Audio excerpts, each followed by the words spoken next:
Good. You know it's like a little lag in it, right? Mm-hmm. About 20 seconds or so. Yeah. Okay. Shabbat shalom, everybody. Shalom. Apologies for the late start. I know everyone was getting here, trickling in. Jim, will you start us off in prayer, please?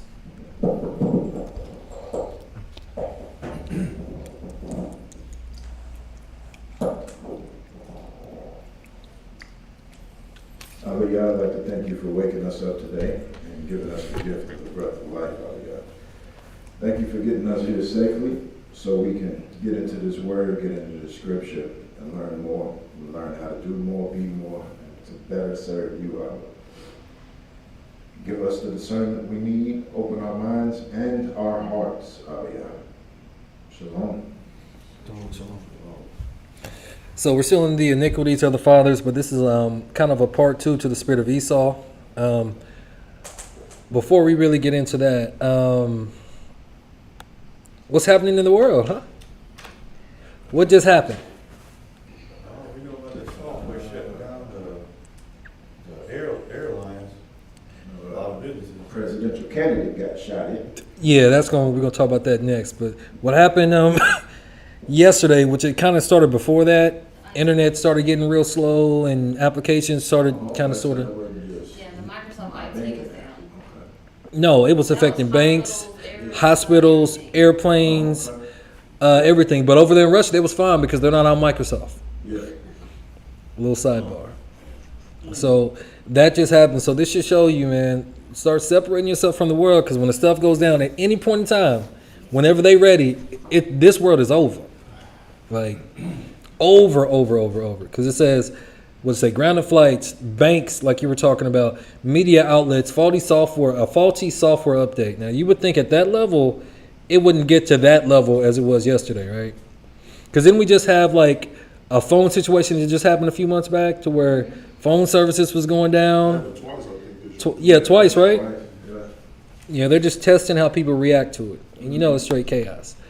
So I'm not really going to read everything in this newspaper, but there is something I want to read real quick. It says, the breadth of the outages highlighted the fragility of a digitalized world dependent on just a few providers for key computing services. The trouble was sparked by an update issued by cybersecurity firm CrowdStrike, and something affected its customers running Microsoft Windows. So we know Microsoft Windows has a lot of other, functions, and not just Word and PowerPoint and all that. It was bad though. It affected airports in places in Europe, of course, America, Asia, Latin America, everywhere you can think of. But there's this thing. It's called CrowdStrike.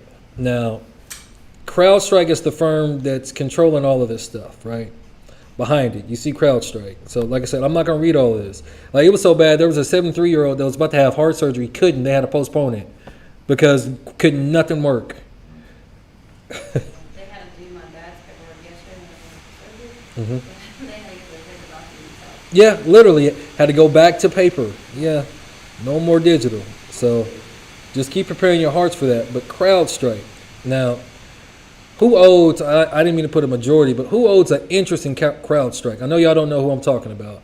Have y'all ever heard of BlackRock? BlackRock, aren't they over there in Afghanistan or something? They have interests everywhere. They have over $9 trillion worth of assets. So they got money. And they, say what?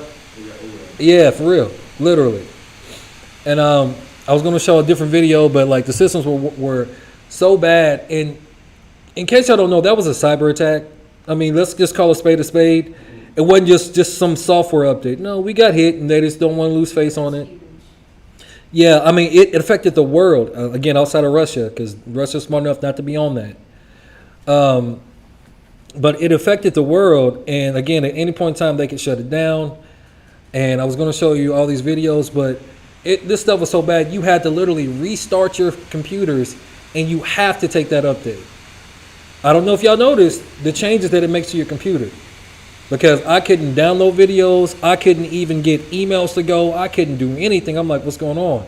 And so that's why I couldn't get everything I wanted to in the lesson today, because I was up here still steady trying.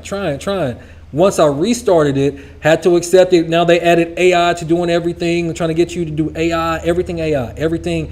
So you can keep your passwords and everything here, and that puts all your information on the cloud. That's why most of the government stuff wasn't working, because it's stuck in the cloud and they couldn't get it out.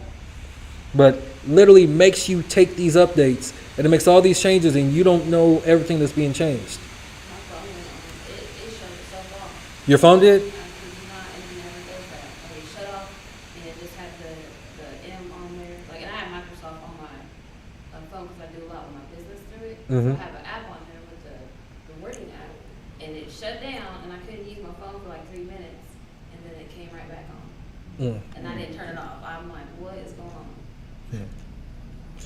So, because again, I couldn't get every video that I wanted in there. So BlackRock has an interesting, or actually owns, has a big stake in CrowdStrike, or is CrowdStrike, and then BlackRock also. What do y'all know about the shooter? He was about 22? Yeah, he was 20, right? So he went to a school. He graduated high school from Bethel, House of God, in Pennsylvania, right? Literally, and they BlackRock took the commercial down. He was in a commercial for BlackRock. So they took it down. You can look this up. He was in a commercial for BlackRock.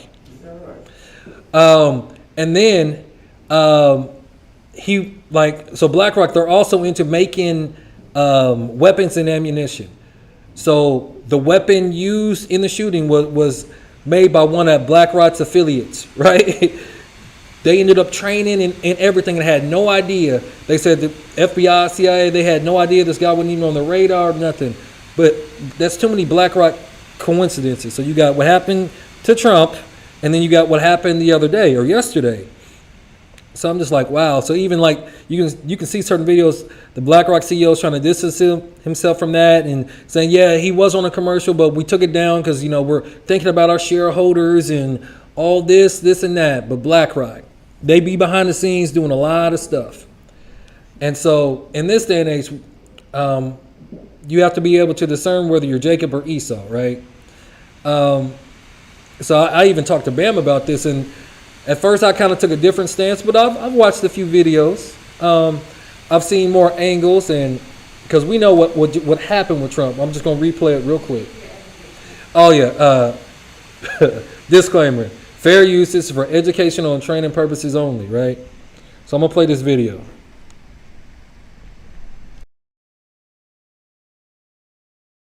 That chart's a couple of months old, and if you want to really see something that's said, take a look at what happened.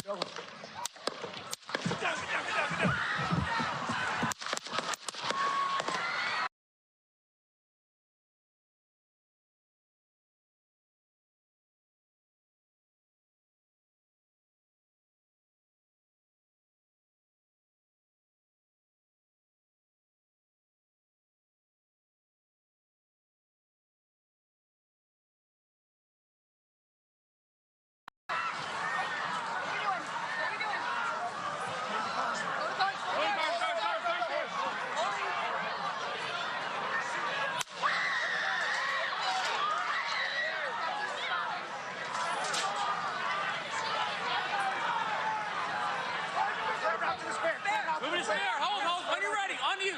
Ready. Move. Up. Move. Go. Up. Hawkeye's here. Hawkeye's here. Moving to the stair. Stair, get ready. Stair, get ready. We ready?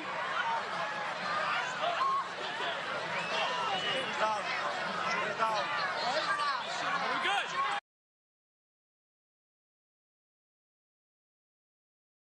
Hardly anybody's running after First off, they thought it was firecrackers at first, but then they realized, oh no, it's actually shooting. And then these people is dedicated to that man. Dedicated. If he died, we die. They wasn't going nowhere. He said that, you know, he's very independent. He's looking around, trying to look at, standing up.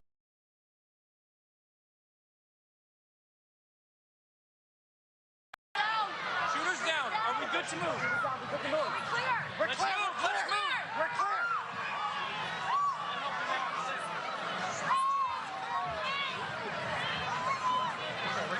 Come on. Let me get my shoes. Let me get my shoes. I got you, sir. I got you, sir. Let me get my shoes. Hold that in your head. It's bloody. So we got to move to the bus. Let me get my shoes. Okay, my shoes down. Watch out.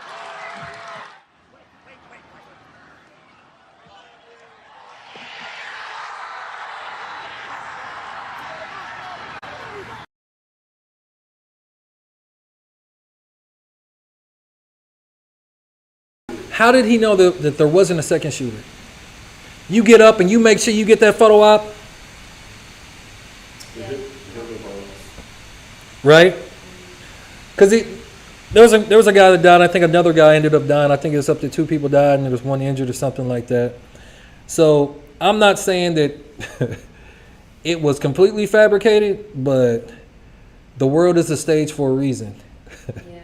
Because they need something to semi-unite all of the people for what's coming. Now, and they always operate out of what? Order, out of chaos. So they create the chaos, and then they give you the answer. Right, go ahead, Elder. Yes, and you also have to remember that our enemy has no problem with sacrificing their own.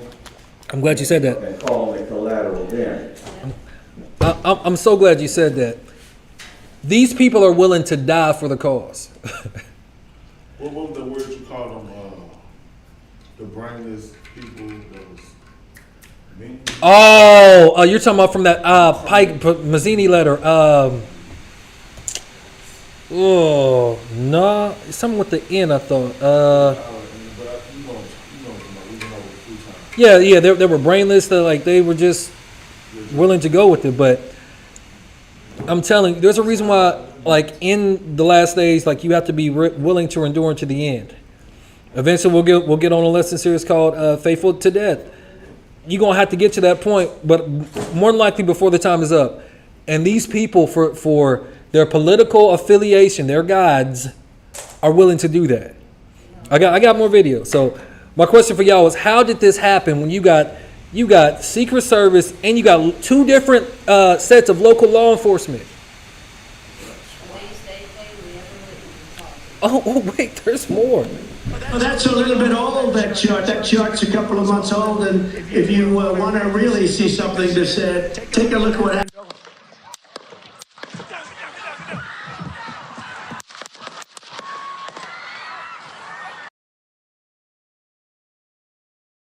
Oh, that's a little bit old, that chart.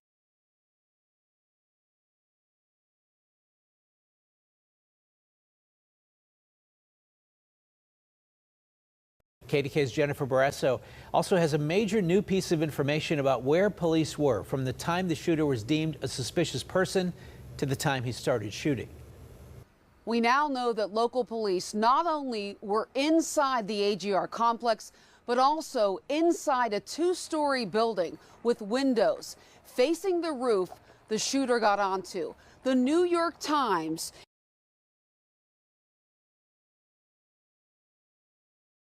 AGR complex, and they were in a building facing the window where the shooter was at. Right. Why didn't they take him out? They have a witness, the evidence in the video, a witness was like, I told the police there was somebody on the roof. Trust me, I got the videos. I got them. I got them. So I was like, show me somebody else. It was really scary. No, you ain't from the hood, you been shot at, you dodged a bullet. He didn't even go to the draft. Nothing. is also reporting Thomas Crooks may have scoped out the rally 6 days beforehand. 2 days before the Trump rally, Butler Township Police say they clearly told the Secret Service they didn't have the manpower to secure the AGR complex. They were tasked to capacity. With the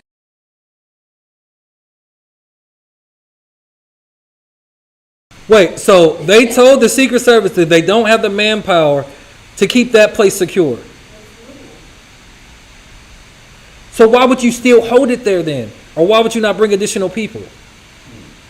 Order out of chaos. So the Secret Service could have brought more men then. And hire security and got some more police officers. Something.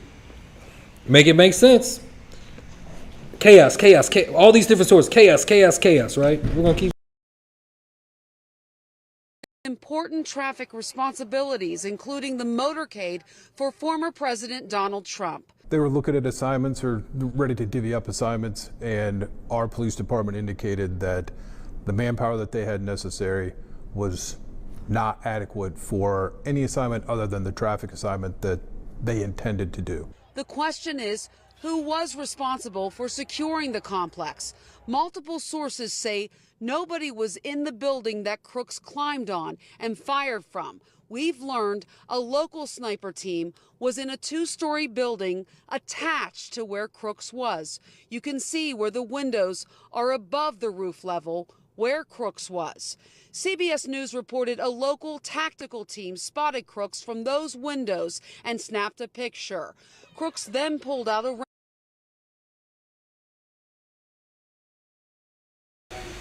What kind of sense does this make? So, Trump's slogan is called what? MAGA. Make America Great Again. In Spanish, MAGA is what? Magic.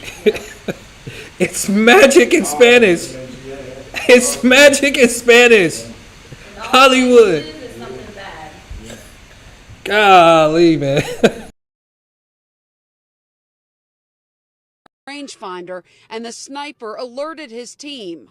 The shooter then likely used an air conditioning unit to climb onto the building near the sniper's position. At 5:51, state police alerted the Secret Service about a suspicious person and radioed a description within 1 minute. At 6 p.m., the former president was allowed to take the stage. 10 minutes later, Secret Service snipers were alerted about an issue unfolding to Trump's right. They quickly reorient in that direction, but it's too late. At 6:11, shots ring out. It's been explained to me having an officer on the roof might have obstructed the sight line of the sniper position inside the window of the building. Instead, it was a coalition of various local law enforcement. My sources confirm mistakes were made in the security plan. A lot of the blame game going on, from cops on the street to politicians. Some questions. How did the communication break down? And why wasn't the building secured on the ground at all points of access? In Butler Township, Jennifer Barrasso, KDKA TV News. KDK's Jennifer Barrasso also has a major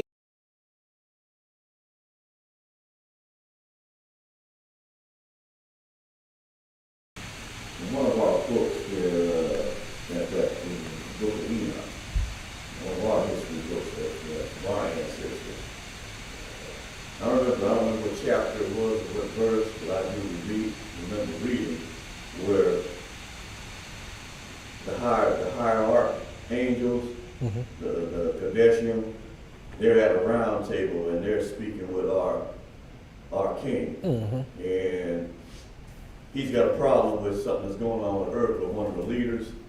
And so they're talking, conversing back and forth with him, and one of the Kadeshim says, hey, I can go down here and do something. And our king didn't like the idea. He said, set your mind down, Next, what's your idea? And this other Kadeshim, high archangel said, well, I can go down here and I can be a lion spirit, in this cat, and then we can take him out after he goes ahead and feeds the lies to the people. Then we can go ahead and do what we got to do to bring forth the on your will there, you know, Majesty. And he said, I like that. Go ahead and do it. Mhm. So I just said that to go ahead and bring up. This is right here is kind of possible what you're seeing, man. It's already, you don't know what's been spoken. Oh, yeah. In the heavens, bro. Mm-hmm. No, I agree. I completely agree. But still, with all this magic going on, we can't fall prey to this. That's why I try to tell people, stay out of politics. This really ain't for you. Ain't got nothing to do for you. Ain't gonna help you in the long run. I ain't even know nothing went down until it was spoken about in the assembly text. Right. I didn't even bother. Bro, that was right after we left. I didn't even bother looking up and watching. Matter of fact, it was when we were leaving, because Jared, he had called me and I didn't answer because trying to leave. And then as I'm leaving, I call him back and he tells me, I'm like, wait, what? So I'm glad you said that, huh? That was last week. So, and it happened on Shabbat. Well, we're supposed to be what? Focusing on the Most High. But they doing campaign rallies. Message. That's a message in and of itself. So I got more Major new videos. piece of information about where police were from the time the Nope. So we know about that. So that was about 20 minutes or so where they notified them and then they still let Trump go up, right? I got another video.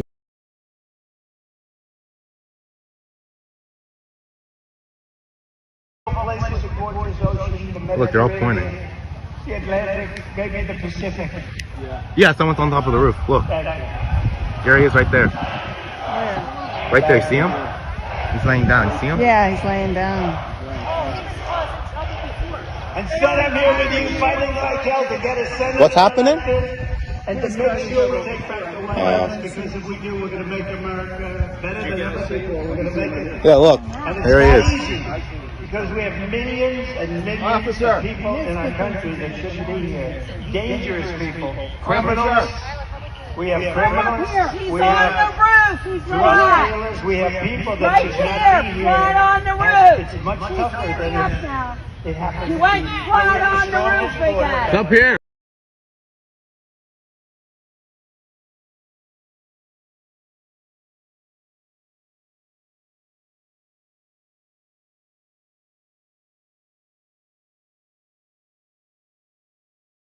We know, do you think not that? Hold on. Go ahead.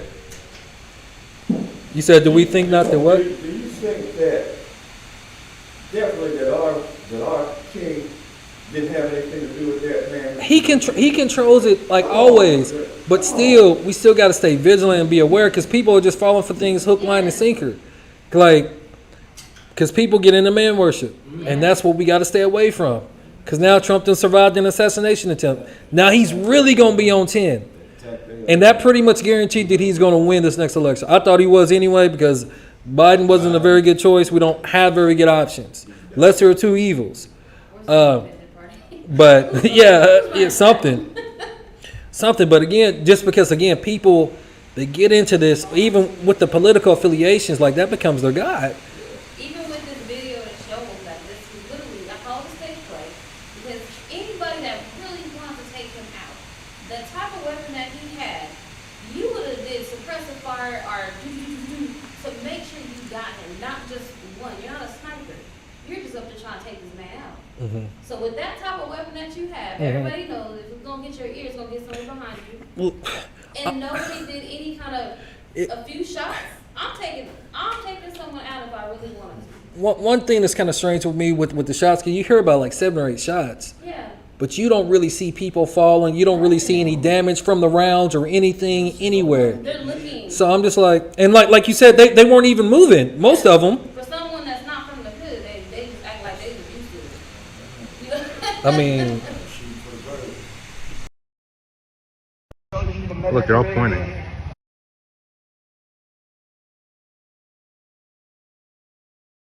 To our country, probably 20 million people.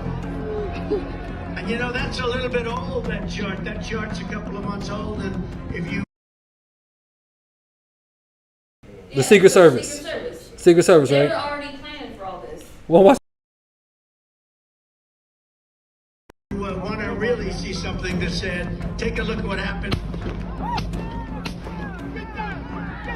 Oh, that chart. to move out the way, but why was he already ducking like something was getting ready to happen? They knew. They let this young man go up there.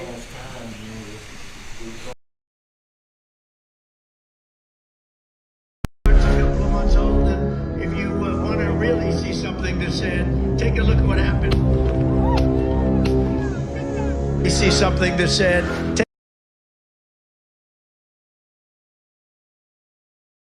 Responsibility is to take care of the president. Yeah. That's their first instinct. They're literally trained and brainwashed into that.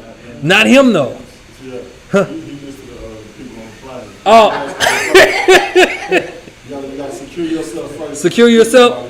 Look. All right. Take a look at what happened.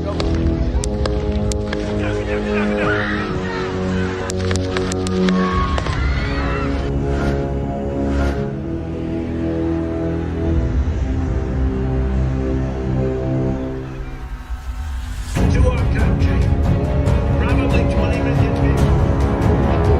And you know, that's a little bit old, that chart. That chart's a couple of months old. To our country.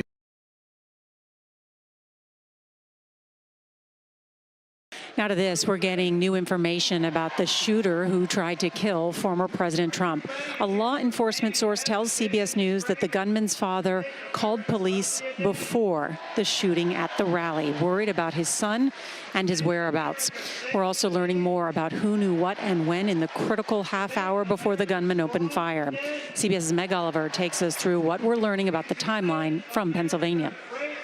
3 sources from a closed-door briefing between lawmakers and federal officials tell CBS News the U.S. Secret Service was aware of a suspicious person 20 minutes before he attempted to kill former President Trump. They also say the shooter, 20-year-old Thomas Matthew Crooks, had searched online about depression for images of Trump and President Biden when the DNC was taking place and how to build an explosive device. Crooks started setting off alarm bells at least half an hour before the assassination attempt, when local police reported a suspicious person near the building. A local tactical sniper inside a neighboring building spotted him from a second-floor window and snapped this picture. Crooks then pulled out a rangefinder and the sniper alerted his team.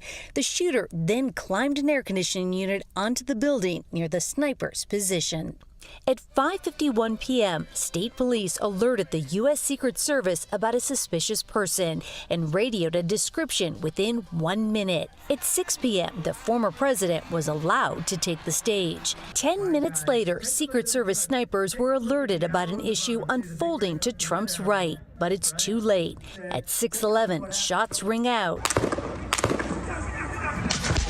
and chaos erupts in the crowd. Somebody got shot over here! At the Republican National Convention last night, Republican senators confronted Secret Service Director Kimberly Cheadle, Resignation for full explanation to us right now. demanding to know why the president was even allowed to take the stage. You owe President Trump answers.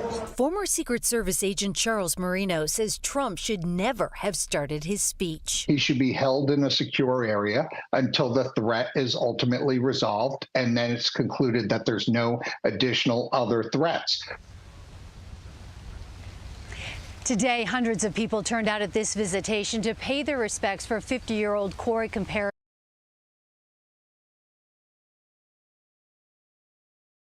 Should have been avoided. So, like, they casually talking about. Now to this, we're getting. Huh? Who is the local sniper? I mean, the local tactical sniper. Do they not have none? Do they not?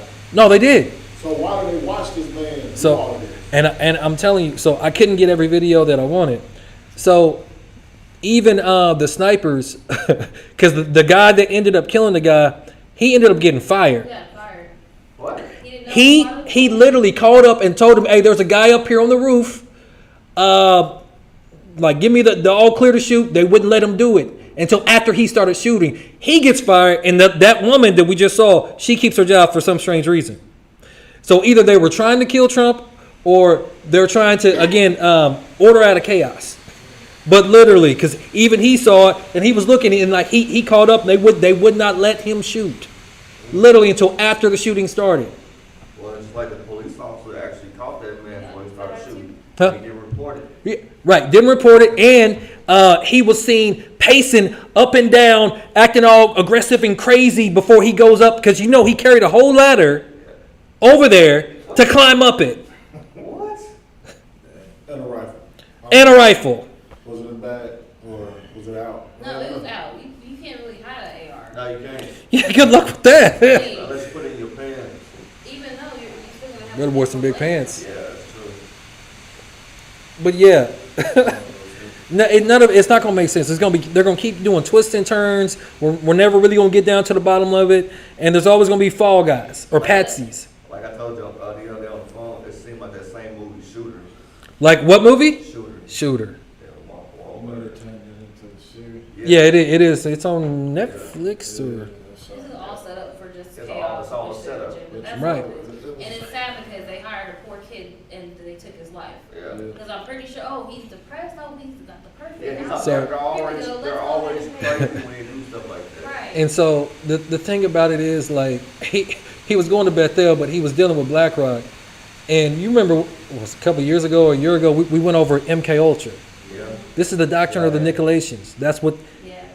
Look, this happened shortly after Biden said, "Yeah, hey guys, we got to put Trump in the bullseye." Shortly after that, there was an assassination attempt on Trump. Now Biden, he's tried to walk back those statements that he just recently made. Days after that, the guy goes, so that phrase activated him, is what I'm saying, right? Because that's what it is. Because we know now that the FDA runs MK Ultra. I think they call it MK Naomi now, if I'm not mistaken. But yeah, and again, it's really strange because if they would have killed him, Civil War would have started right then and there. Like that probably would have been it.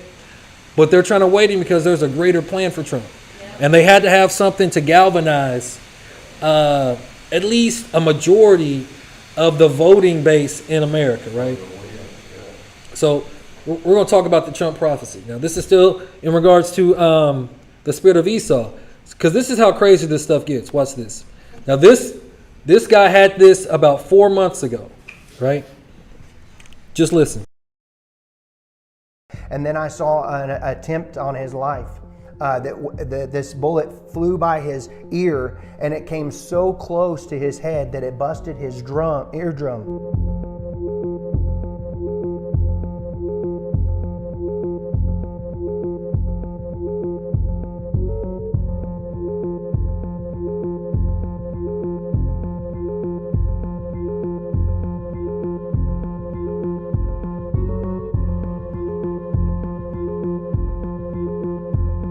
And I saw he fell to his knees during this time frame, and he started worshiping the Lord. He got radically born again during this time frame. I'm talking, people say he's saved now, but he becomes really on fire for Jesus, for what I saw coming.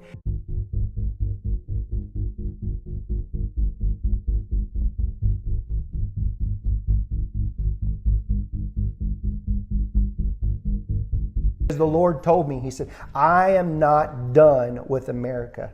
Amen. He said, there's going to be a new wave of patriotism coming out. And that's whenever I saw Trump, and I saw a red wave coming out of Michigan. And then I saw Oklahoma, and there was embers of people, and they had torches all throughout Oklahoma, and they were raising up these torches that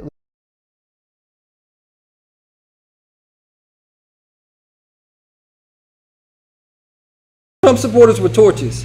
Y'all should get very nervous. And they're trying to push biblical studies into school. I don't want everybody teaching my child. Yeah, in Oklahoma, and Louisiana. My family, I said, if they do that, I'm throwing my kids because they're not teaching the Torah and what we need to know. They're teaching the KKK Christianity Bible. Eurocentric. Part of it. Torches? Who carries They torches? said the Bible's only being used in schools for history because it's the most historical book ever written. If that's the case, then they would know that America has to fall.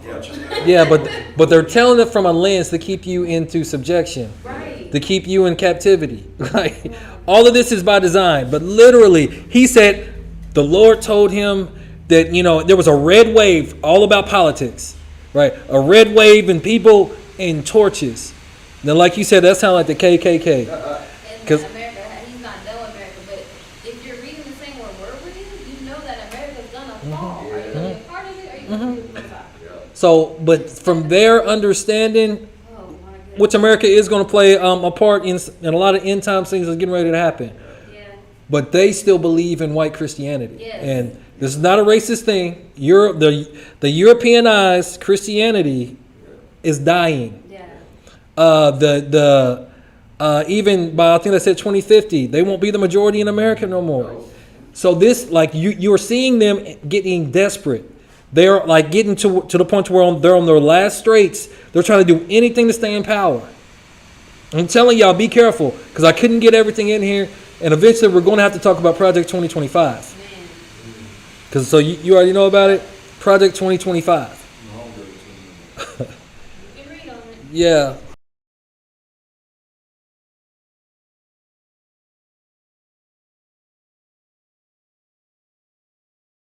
Looked like fire, and they were bringing forth a new patriotism upon the nation, and it was being birthed, and it just kept spreading like fire all throughout America, all throughout. And I saw Trump rising up.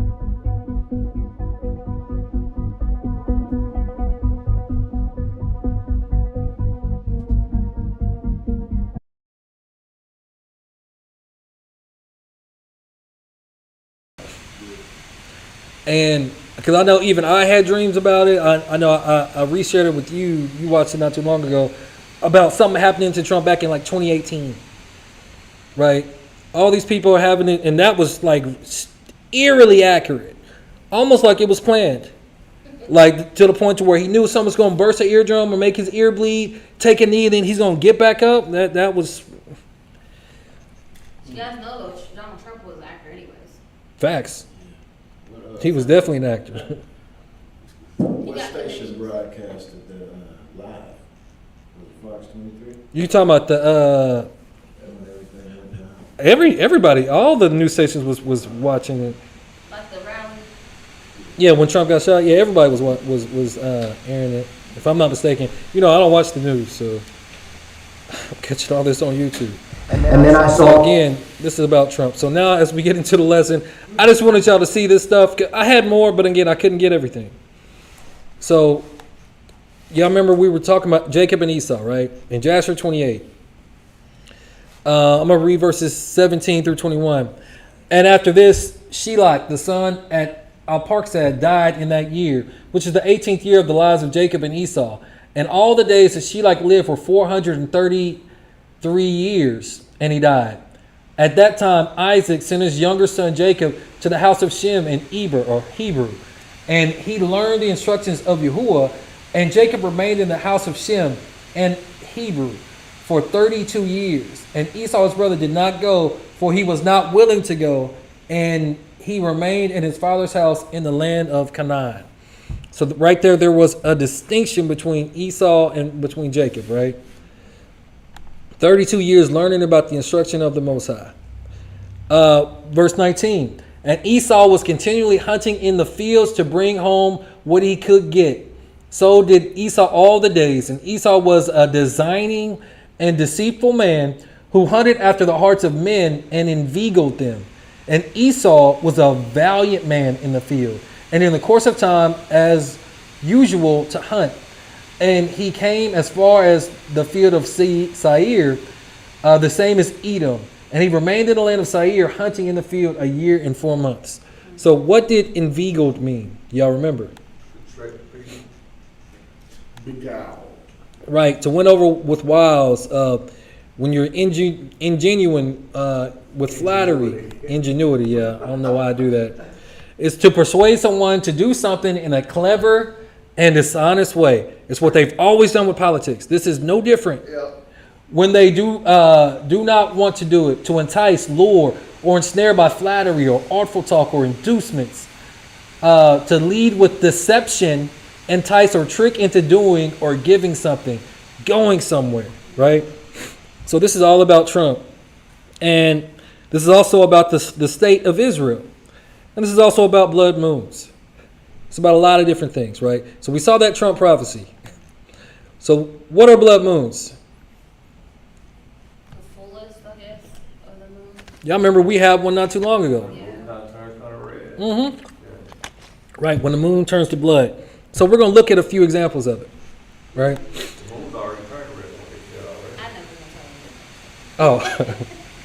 So it says the blood moons are a tetrad, a series of 4 consecutive lunar eclipses coinciding on Jewish holidays with 6 full moons in between and no intervening partial lunar eclipses. This particular cycle of blood moons began, allegedly, in April of 2014 at the Feast of Passover and ended with a lunar eclipse on September the 27th and 8th of 2015. So pastors like, was it Pat Hagee? I think another guy like Mark Blitz, all these guys keep talking about how the Jewish people are tied to all these blood moons, which is tied to all these events that happen, right? But we know that we're the actual sign, right? But they try to tie everything to them, right? Again, you can't be inveigled in this time. So we're going to look. Huh? Come on. Okay. So again, so according to Pastors Mark Blitz and John Hagee, these events signal the onset of the end times, right? As prophesied in Acts 2 and 20, Revelation 6 and 12. But a question for y'all, but did they? Now let's look at these prophetic quotes by Pastor Mark Blitz. I didn't put all that. You see I did a typo. It says, Acts 2, the sun shall be turned into darkness and the moon to blood before that great and notable day of Yahuwah come, right? Because we know that day is going to be dangerous. Revelation 6 and 12. And I beheld when he had opened the 6th seal, and lo, there was a great earthquake, and the sun became black as sackcloth of hair, and the moon became as blood. Now, in his book, talking about Pat Hagee, 4 blood moons, with the subheading Something's About to Change, Pastor Hagee quotes as an additional backup verse the first few verses of Luke 21, right? So again, everything, now this is going to tie into Trump here in a little bit, but everything's about blood moons, and they get everyone involved, and oh yeah, this is got to be it. You know, it's for these people. It's for it's for the good of mankind. It says, and there shall be signs in the sun, and in the moon, and in the stars. He then misses the rest of the verse completely, just stops, right? And upon the distress of nations with perplexity, because he skips down, the sea and the waves roaring. Luke 21:26. Men's hearts failing them for fear and for looking after those things which are coming on the earth. For the powers of heaven shall be shaken. And then he skips down to verses 27 and 28. Here's 27 and 28. And then shall they see the Son of Man coming in a cloud with power and great glory. And when these things begin to come to pass, then look up and lift up your heads, for your redemption draweth nigh. So when are these things supposed to be taking place when it comes to that particular blood moon? Because that's what they're using for all these different things to try to tie it into the Jewish people, right? When is that supposed to happen? Last days, but when in the last days?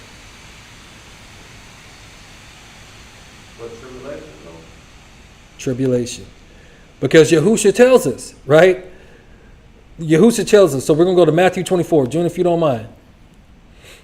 And we're going to read verses 1 through 14. Go ahead. And Mashiach went out and departed from the temple, and his disciples came to him for to shew him the buildings of the temple. And Mashiach said unto them, See ye not all these things? Verily I say unto you, there shall not be left here one stone upon another that shall not be thrown down. So he's letting them know that there's going to be a great destruction in 70 AD, right? Okay, keep going. And as he sat upon the Mount of Olives, the disciples came unto him privately, saying, Tell us, when shall these things be? And what shall be the sign of thy coming and of the end of the world? Right. So he's actually telling you different time frames in that. When will all the stones from Jerusalem, the temple, all that be destroyed? That's one time frame. When is the sign of your coming? And then when is the end of the world? Right? Okay, keep going. And Mashiach answered and said unto them, Take heed that no man deceive you. So we got to make sure that we're not following people just because they have a great following, and we're doing the research ourselves. Right? That's the problem. That's the spirit of Esau. Right? That's you giving away your birthright to somebody else that don't even know what they're talking about.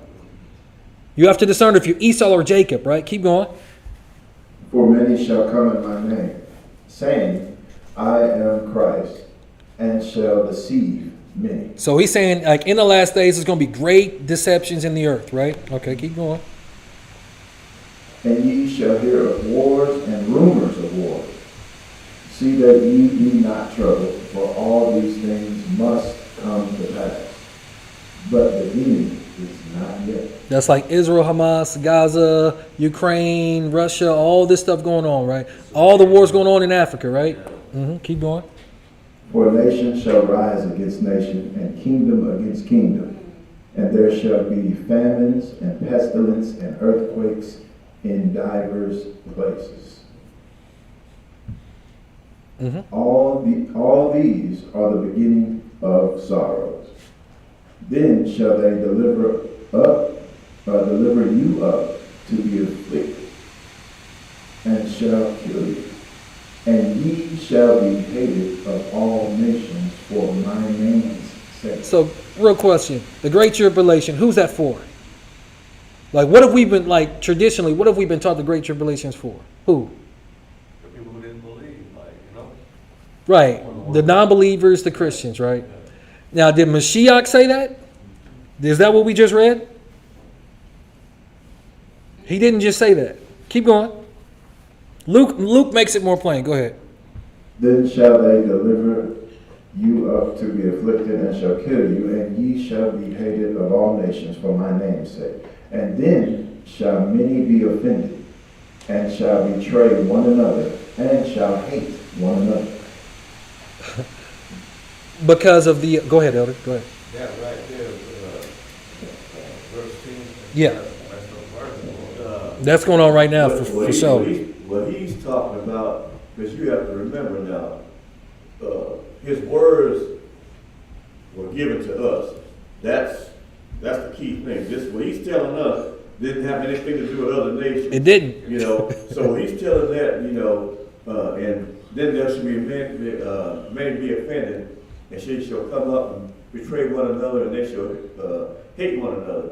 Why do you think that we're in the situation we are as far as the YAH'S? We can't stand one another. We can't get along at all. And they hate us more now because of this awakening. Now, family members really betraying us, really hating us without a cause, for his name's sake, and they don't even realize it. Because it's not a fact, it's the truth. Facts can change. The truth's going to be the truth no matter what. The truth don't change, right? So we're going to keep going. And many false prophets shall rise, and shall deceive many. And because iniquity shall abound, the love of many shall wax cold. Bam, what does verse 12 mean? So the punishment of sin shall be about, and the love shall wax cold. That means they're going to show their true hand. Like, man, love you for real. Yeah, it ain't no love. You're a lover of yourself only. Because you just live in a sinful, cold. Right? All right, keep going. But he that shall endure unto the end, the same shall be saved. Now you heard what June just said. But he that is in the rapture shall be saved. Not the rapture. That's what he just said. He said nothing about no rapture. He said endure to the end. Endure unto the end. Okay, you paying attention? Okay. I ain't heard no rapture. All right. I'm just making sure because Mashiach can't say that. He said you got to endure through something. That's the culture. Yeah, to be saved, right? Okay. Keep going. Finish this out. And this gospel of the kingdom shall be preached in all the world for a witness unto all nations. And then shall the end come. We're getting close to that. So, bam. You're going to read, can you read verses 19 through 31? We're going to stay in Matthew 24. And woe unto them that are with child, and to them that give suck in those days. But pray ye that your flight be not in the winter, neither in the Sabbath day. So again, now this portion right here, in context, this portion right here, he's talking about when the temple and when Jerusalem's going to get destroyed. Right? Okay. For then shall be great tribulation. Such was not since the beginning of the world to this time. No, nor ever shall be. So when that temple was going to get destroyed, there was going to be a tribulation like never before. Like 2,000 or so years worth of going to different places. You keep going through tribulation because you're good for a little bit. You go through wickedness. You go back and you get sold in bondage. It just keeps happening. Tribulation after tribulation after tribulation. It's like those black folks. That is the true great tribulation. Not something that's going to happen all of a sudden. Oh no! Oh! What happened to all the Christians? They're gone. Why are we going through it? That's not in there. It's not. It's fake. Fallacy, right? Keep going. And except those days shall be shortened, thus should no flesh be saved. But for the elect's sake, those days shall be shortened. Then if any man shall say unto you, Lo, here is Christ, or there, believe it not. Right. For there shall arise false Christs and false prophets, and shall show great signs and wonders, and so much that I put the 3 words together. Mm-hmm. And so much that if it were possible, they shall deceive the very elect. So you have to start discerning: are you the very elect, or are you Esau? Are you Jacob? Jacob is the very elect. Or are you Esau? Because there's a lot of people that get deceived in this hour and in this time by being inveigled, by deceiving words, artful, through magic. Right. Yeah, facts. Giving away their birthright. Right. Oh my gosh, I don't get this job. Yeah, and think about the type of influence, more influence that may be over them now since they took that thing. Yeah. We don't know. They could be getting sent commands. We don't know what could happen to that young kid that did that shooting. Right. He could have got told through artificial intelligence. You just don't know. The whole jab itself before they started putting it in needles. Right? Behold, I have told you before. Wherefore, if they shall say unto you, Behold, he is in the desert, go not forth. Behold, he is in the secret chambers, believe it not. For as the lightning cometh out of the east, and shineth even unto the west, so shall also the coming of the Son of Man be. For whosoever what's that word? Carcass. Yeah, for the carcass is, there will the eagles be gathered together. So it's going to be like a thief in the night. It's going to be a swift, fast thing when he actually appears, right? But, yeah. Those eagles, because that's like, America's not the only eagle country, right? It's not a country that. Yeah, have eagles, yeah. Yeah, there's different, I guess you call them breeds of eagles, but yeah. So in verse 24 it says, and there shall arise false Christs and false prophets, and shall show great signs and wonders, insomuch that if it were possible, they shall deceive the very elect. There's so many false prophets out there, especially in this awakening. Have y'all heard of YAH'S? What? YAH'sJudah.com. So he's actually got a growing following on YouTube and other social media platforms. He goes to the different camps and tries to convince them that he is Mashiach. And notice what he's doing. Y'all see that? Yeah, he does this weird stuff a lot. And the white Jesus always do that in the book. exactly. Right. So be careful, because there's a lot of them out there claiming to be Mashiach. They got a white Jesus over in Russia too. Yeah, over in Russia, you know.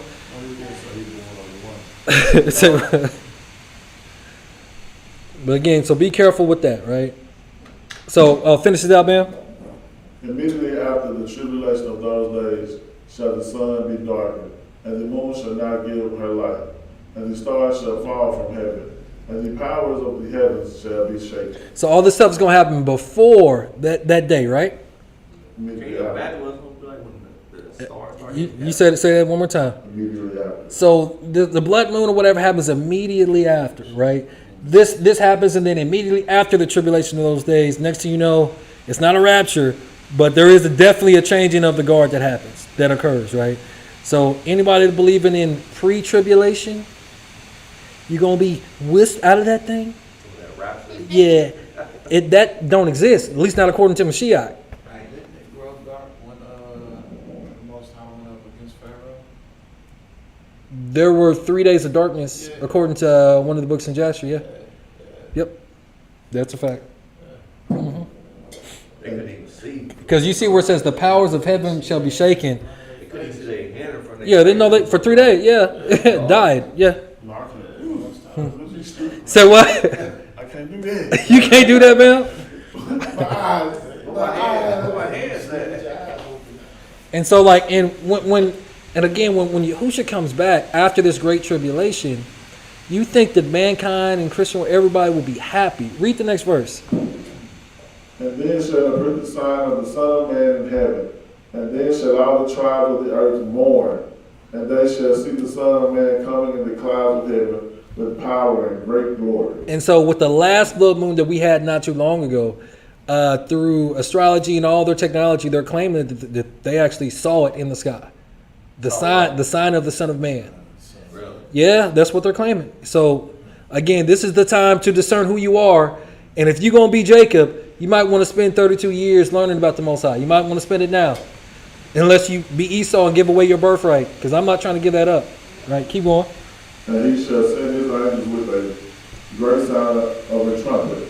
And they shall gather together his elect from the four winds, from one end of heaven to the other. So again, this is right after the Great Tribulation, right? Once the period is done. Right, so just to make sure people don't think I'm making this up, we're going to go to Luke 21, and we're going to read verses 19 through 24. Jeremiah, can you read that?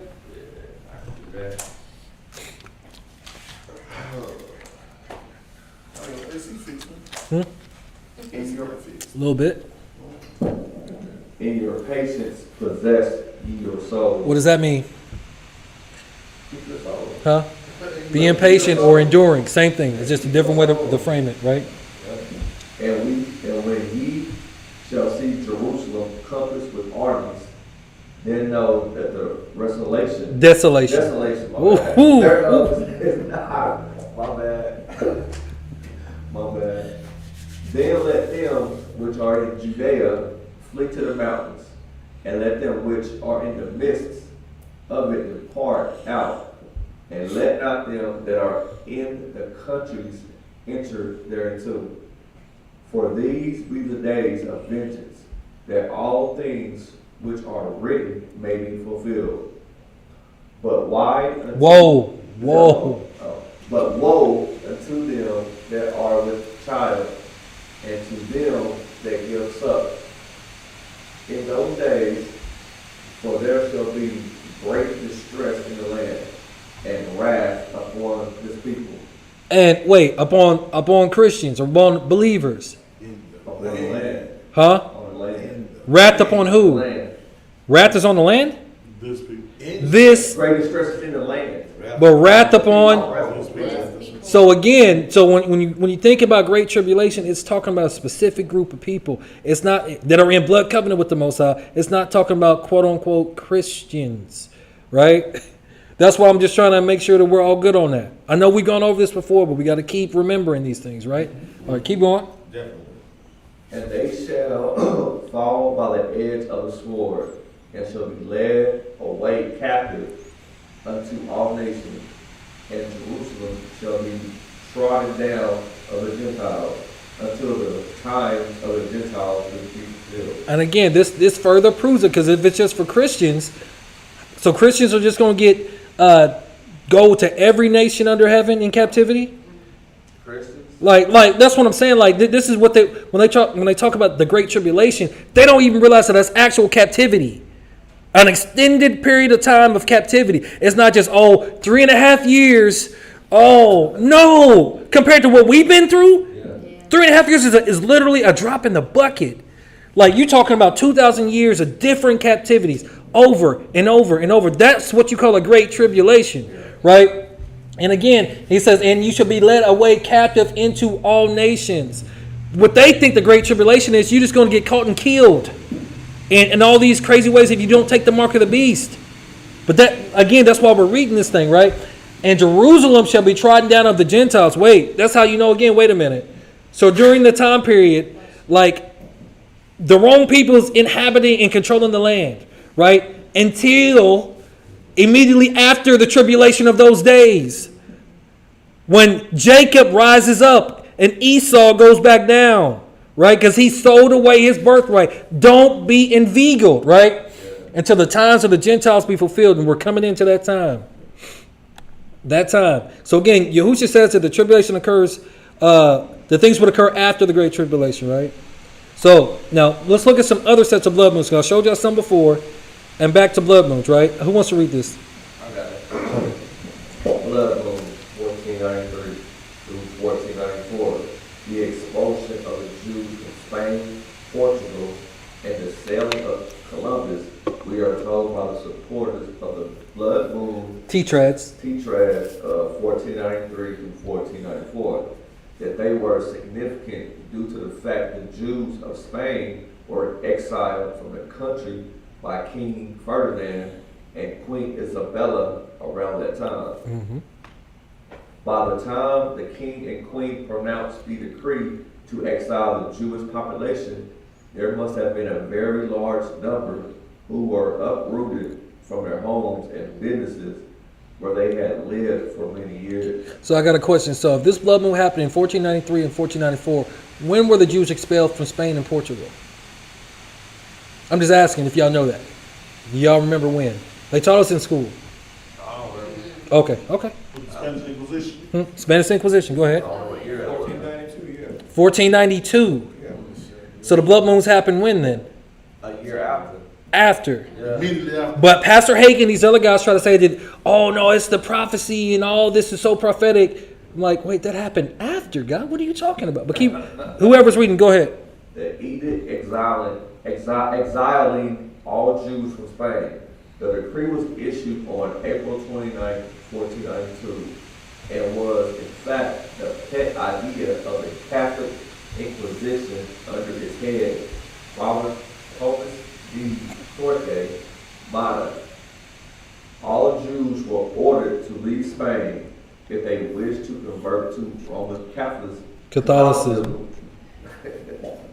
All right. They were welcome to stay. Many did convert and were later branded Morano, derived from an Arabic word meaning dirty.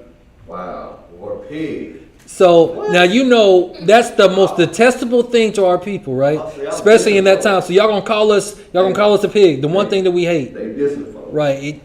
So if we don't convert, we gotta leave, and if we convert, you're just gonna call me a pig the whole time, right? Okay, keep going. We can get dissed our whole lives. Boy, generation. By words. Yeah. As we saw above, the expulsion of the Jewish people from Spain took place in 1492. So how does this tetrad of blood moons fit into Pastor Hagee and Blitz's presentations? It don't, because we was already kicked out. Yeah. Keep going. Pastors Hagee and Blitz, as well as others, quote the edict from the king and queen of Spain in 1492, in which all Jews were stripped of their possessions and ordered to leave Spain. So when you talk about the mark of the beast, you can't buy or sell unless you take the mark. So they had to become what? Roman Catholics or Christians. Yeah, same thing pretty much. It's a cycle. Yeah. It's a cycle. If we don't convert, then you're going to get kicked out and you're going to go into great tribulation. Even if you stay, you're going to get called a pig, and you're still going to be dealing in great tribulation, right? Dirty pig, right? The quoted expulsion is therefore looked upon as being connected to the appearance of the blood moons. Some other blood mooners use the voyage of Christopher Columbus as evidence for the blood moons being in some way significant. Right. The blood moon tetrads did not begin to appear until a year after the edict of the King and Queen of Spain. Which is what we said. And after Columbus set sail to the Americas. So how could they be prophetic? Again, but these pastors, that's what they try to teach me. They were so prophetic, and this was signaling this was going to happen, but that happened after. Yeah. So we got to pay attention, right? We don't realize that because they don't be paying attention to their own history. Right. So, June, can you read the next slide?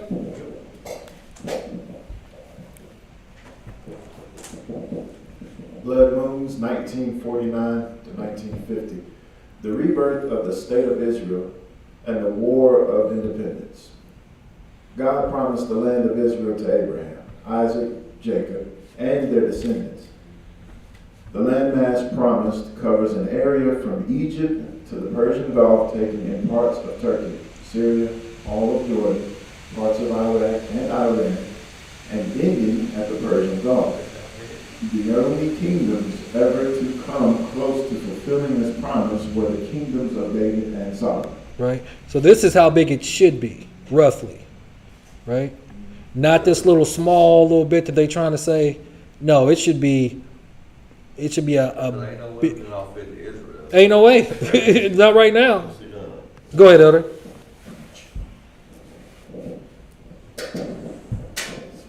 This is the reason why Mashiach would tell his people, learn the parable of the fig tree. You know, because the true fig, because you have to remember, I don't know if anybody realize you got two different types of figs. You got a Smyrna fig and a Capri fig. One is good to eat and it's bad, and the other one is like I said, it's you got two figs. I think it's the Smyrna fig is the one that you can eat. It's like when he talks about Revelations, you know, he was happy with Philadelphia and Smyrna, I believe, the two churches. Okay, that Smyrna fig you can eat. The other one is bitter. So when you talk about, when he said, beware of the parable of the fig tree, you had the good fig that was never left. A remnant of the good fig that was always there. The bad fig came in with those Germans, Esau, Ashkenazi Jews, whatever you label you want to put on it. That was the bad fig. That's the reason Mashiach would say, verily I say to you, you know, this generation, when you see this happen, this generation shall not pass. So what was he saying? That there's not going to be any more captivity of my people. This is it.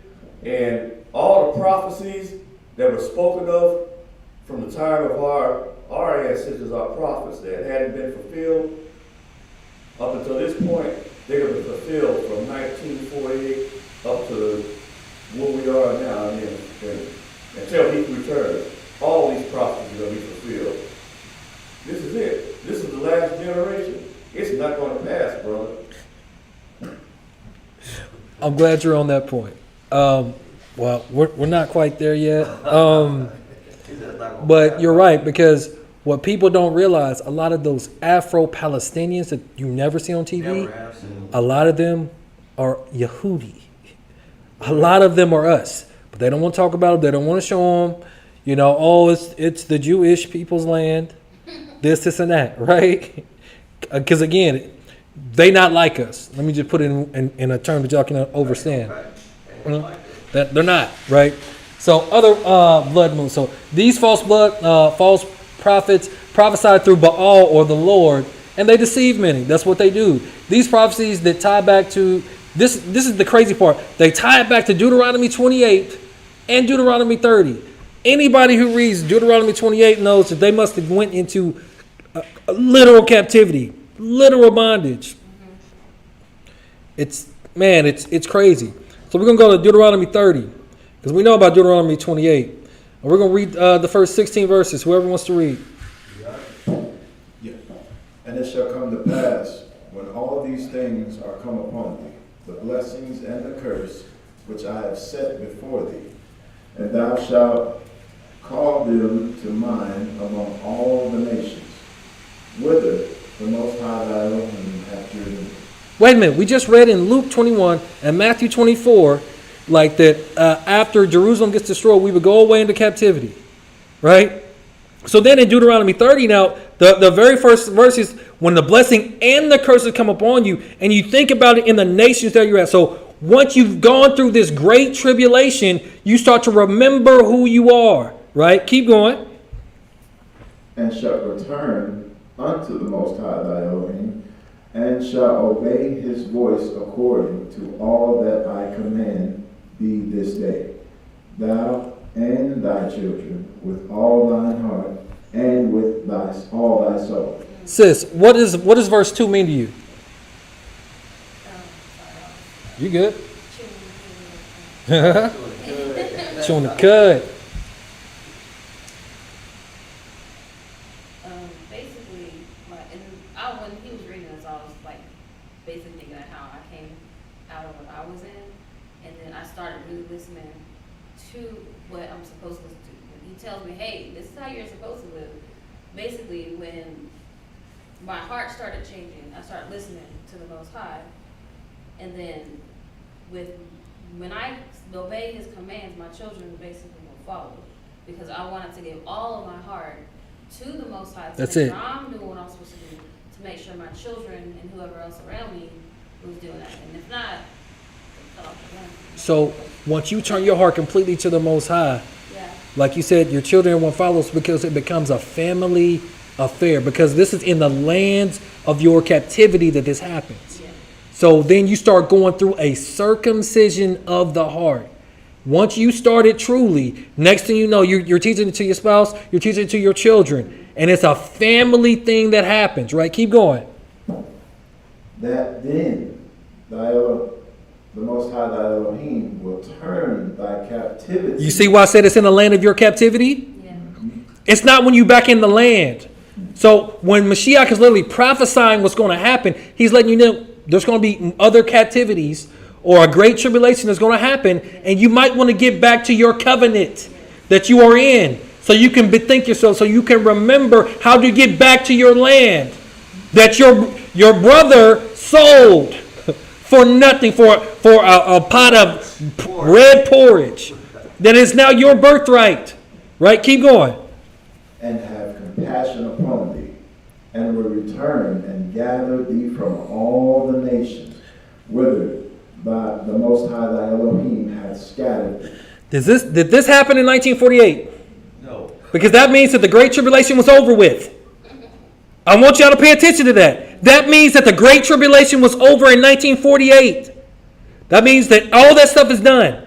Right? Did that happen in 1948? No. Okay.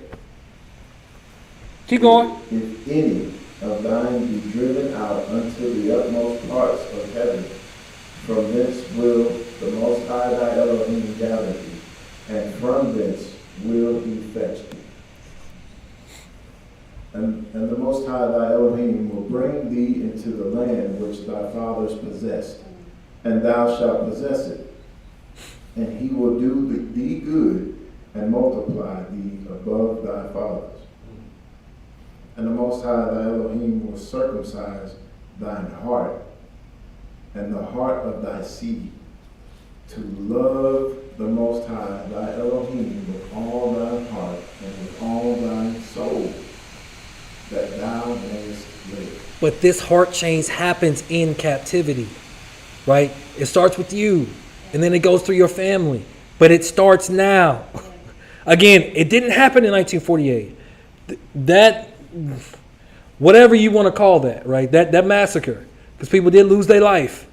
But still, that does not fit a great tribulation when you're talking about 2 millennia of going to different captivities, right? Again, it starts with us though, right? In the land of captivity is when your heart has to become circumcised, right? Keep going.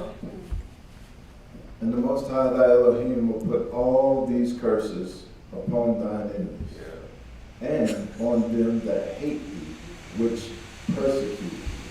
Do you see why they want you to stay in Christianity? Do you see why they want you to literally be Esau and give away your birthright? Because when you as a family, when you make the individual choice, and then you as a family, and all the families come up and form a tribe, and the tribes form a nation, the curses go on them. That's why they want to tell you the law is done away with. That's the whole game. That's the reason why we keep getting inveigled. Because we want to be like the nations. And Yahuwah called us to be separate. That is the literal game right there. They want you to be like, okay, no. We ain't got to do that. Yeah, they turn you into a Marano. Because you eat it. And they say you are what you eat. Keep going. And thou shalt return and obey the voice of the Most High, and do all his commandments, which I command thee this day. Now, am I tripping? Or am I making this up? Or are y'all just reading it yourself? So, you see why reading is fundamental?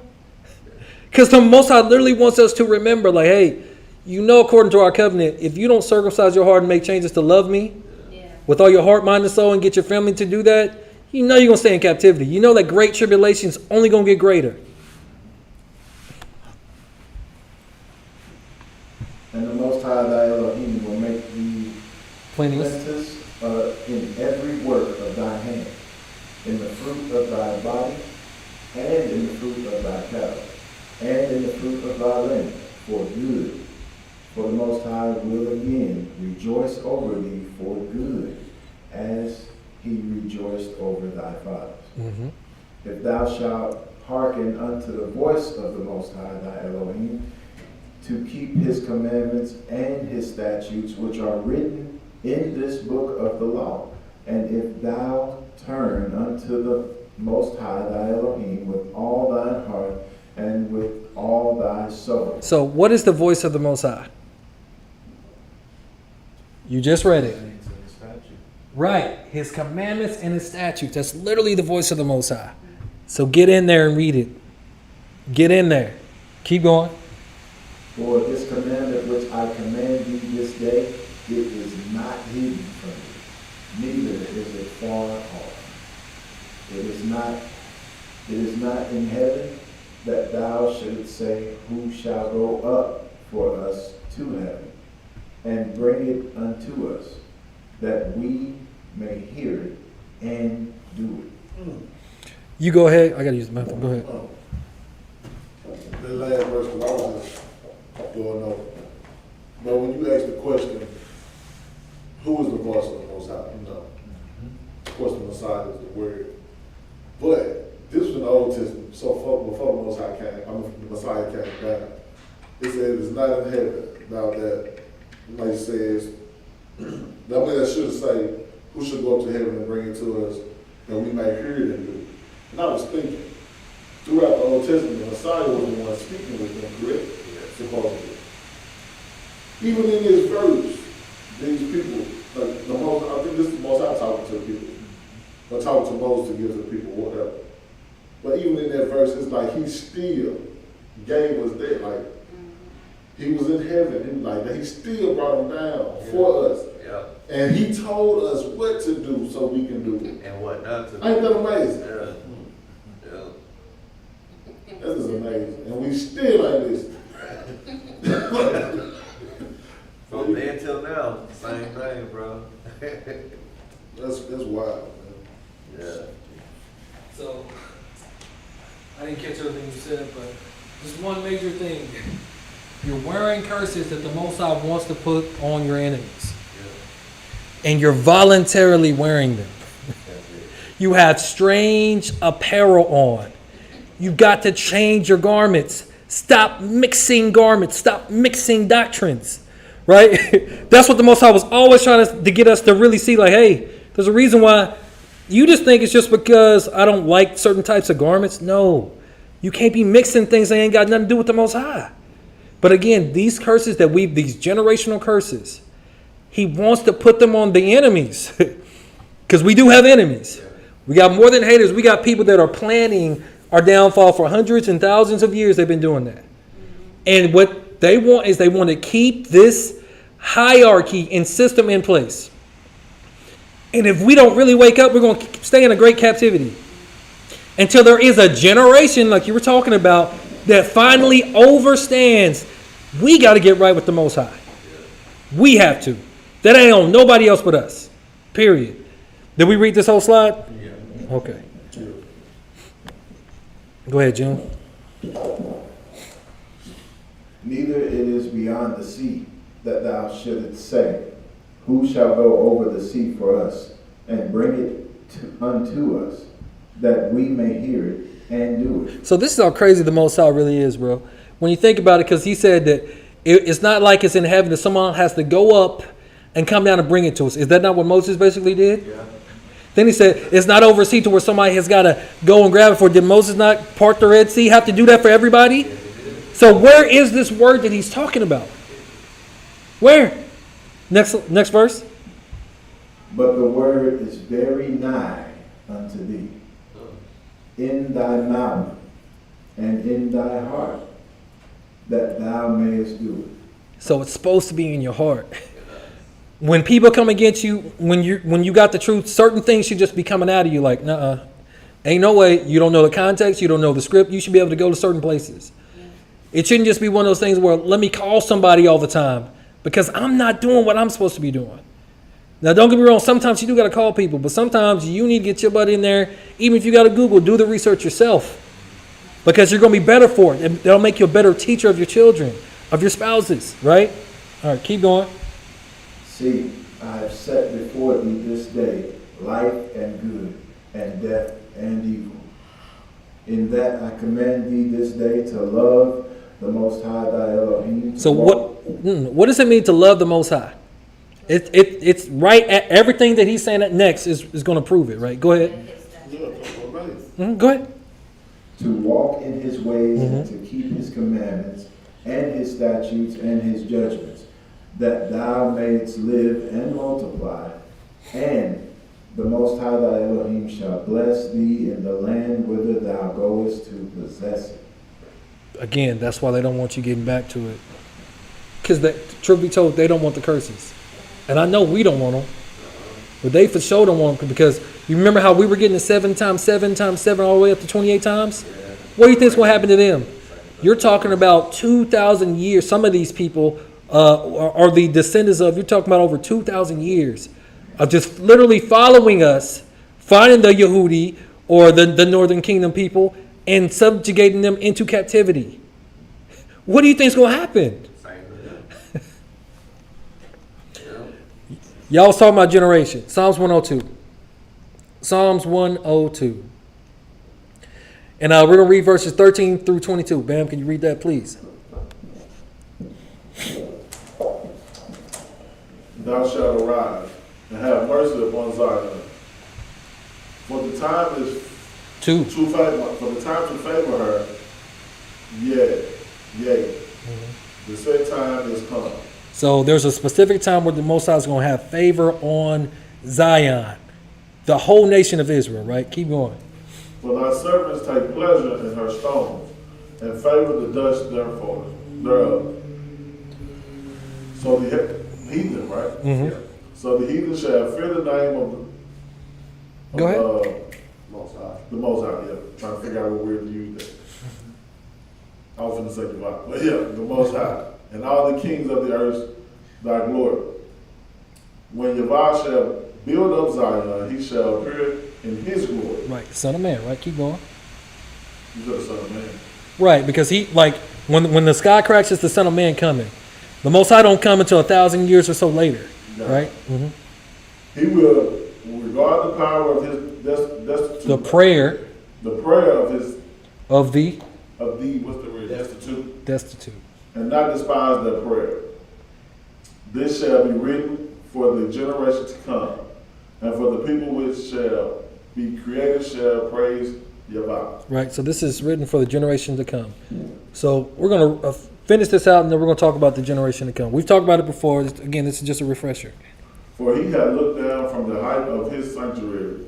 From heaven did Yahweh behold the earth, to hear the groaning of the prisoner, and to lose those that are appointed to death. So these people will be laden in prisons, and they're appointed to die everywhere, basically. Systems are set up to keep them dying, right? Okay. To declare the name of Yahweh in Zion, and his praise in Jerusalem. Mm-hmm. When the people are gathered together, and the kingdom to serve Yahweh. So again, it said generation to come. So when you think of generation to come, what do you think about? Children, right? Children. So before I further solidify it, we're going to go to Deuteronomy 29 real quick. And we're going to read verses, a few different ones, 1 through 4, 13 through 15, and 17 through 22, whoever wants it. These are the words of the covenant which Yahweh commanded Moses to make with the children of Israel in the land of Moab, besides the covenant which he made with them in Horeb. Right. And Moses called unto all Israel and said unto them, Ye have seen all that Yahweh did before your eyes in the land of Egypt, unto Pharaoh and unto all his servants, and unto all his land, the great temptations which thine eyes have seen, the signs and those great miracles.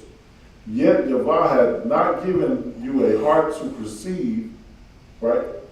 And eyes to see and ears to hear until this day. So at that time, he didn't really give them the proper tools to really understand it, because their heart wasn't with them. They didn't have no faith in him. So again, are you Jacob or Esau now? Right? Because we're not in that time anymore. So if you don't have them, you need to be cultivating and working on these things, right? Keep going.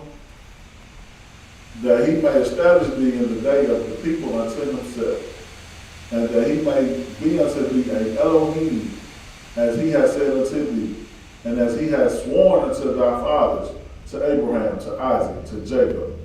So, question. What does that verse mean to you? Verse 13, Jeremiah.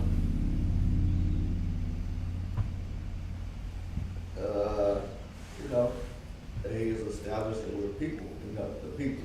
Who? Us. Israel, right? Okay. Keep going. Neither with you only do I make this covenant and this oath. So I'm not just making it with you that are here, right? But with him that standeth here with us this day before Yahweh our Elohim, and also with him that is not here with us this day. So what does that mean? Future generations. Perfect. Perfect. Perfect. And ye have seen their abominations. Talking about the Egyptians. And their idols, wood and stone, silver and gold, which were among them. Lest there should be among you man or woman or family or tribe, whose heart turneth away this day from Yahweh our Elohim, to go and serve the gods of the nations, of these nations, right? Lest there should be among you a root that beareth, what's that, gall and wormwood. I just noticed what wormwood, in the shop, wormwood like poisonous. It's what? Poisonous. It is poisonous. It's crazy how wormwood is in Deuteronomy, but it's also in the book of Revelation.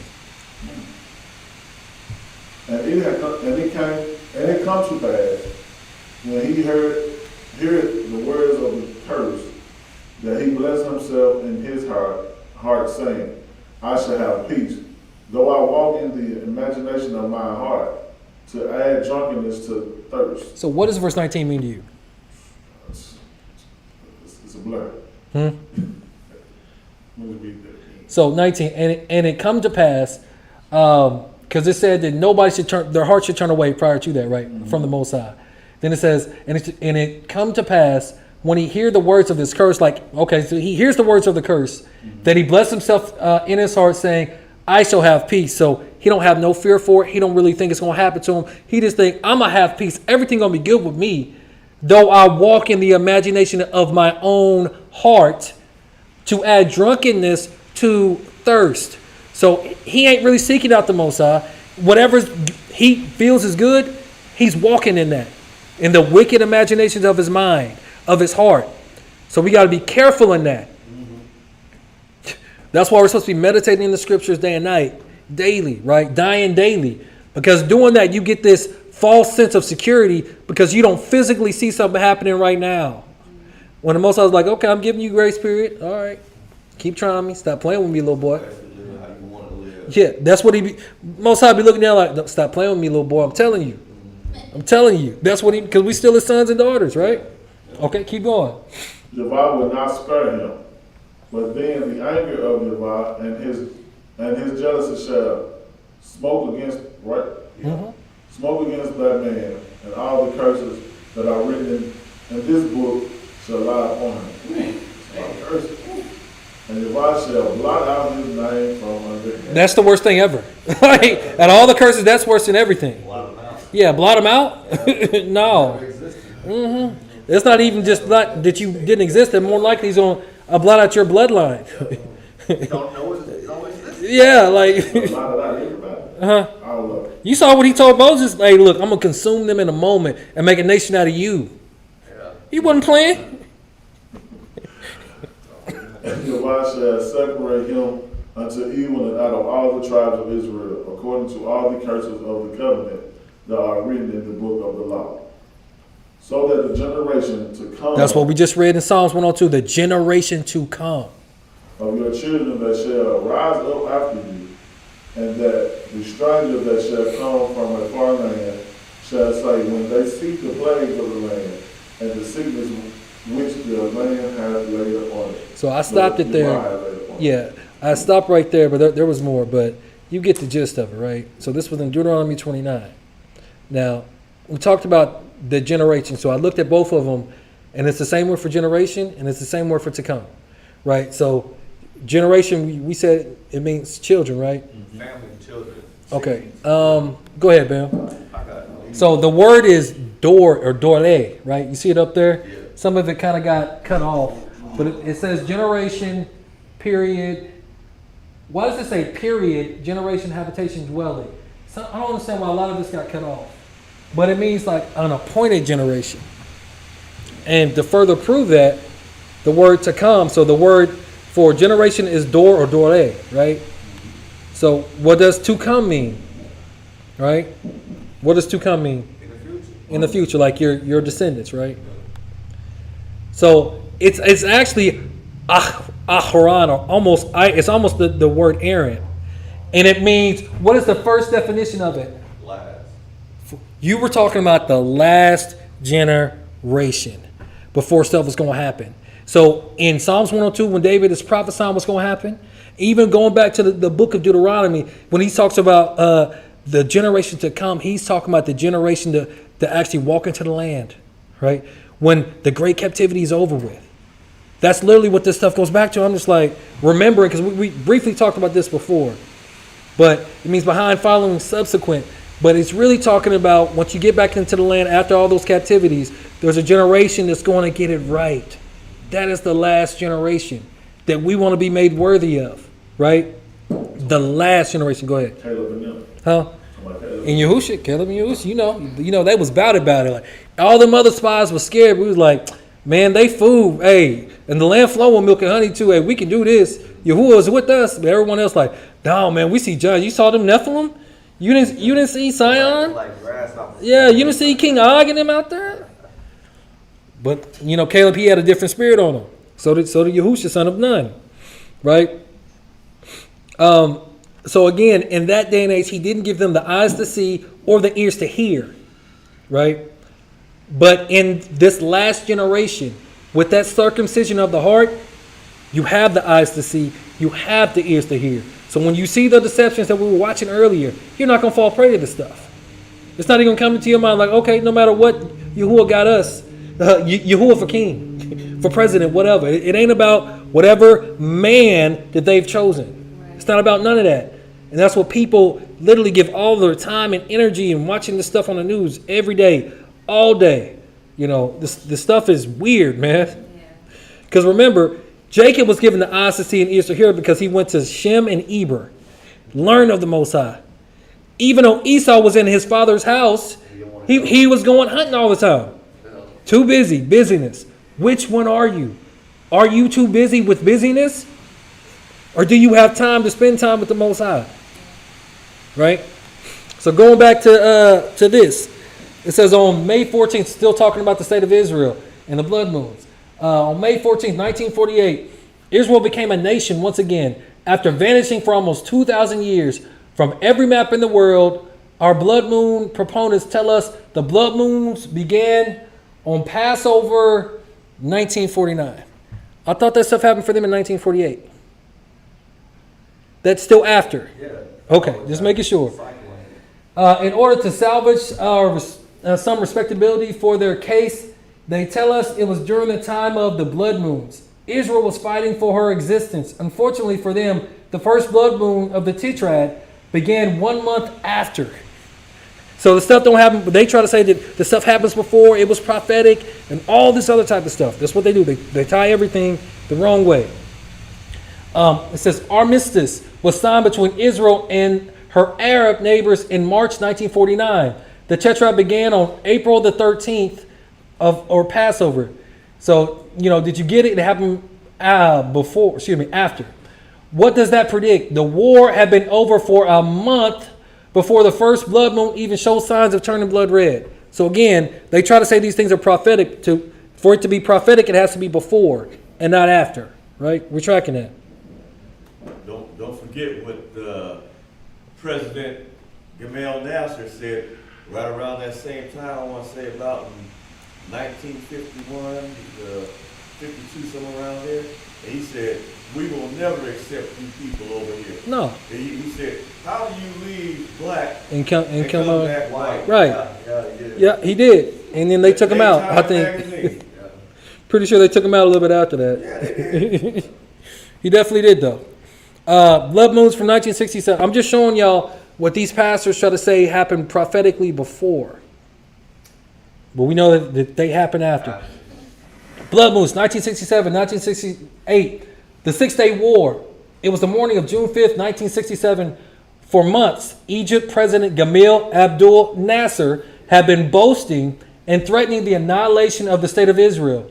Lebanese newspapers ran a cartoon showing Nasser kicking the Israelis into the Mediterranean Sea.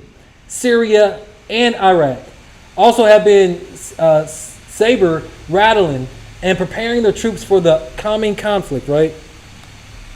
Now it says this is the Lebanese newspaper Al Farida, showing Nasser kicking the Jews, Israel into the sea with the armies of Lebanon, Syria, and Iraq supporting him. Now, yeah, look at the nose. The nose. Both of them. Israel wasted no time as the threat reached its peak on June the 4th. Egypt had 343 aircraft ready to attack the little Jewish state. At 7:45 a.m. on the morning of June the 5th, Israel launched a preemptive strike against Egypt. By late morning, Egypt had been left with just 35 operational aircrafts. So they won the 6-Day War. Who wants to read this? I got it.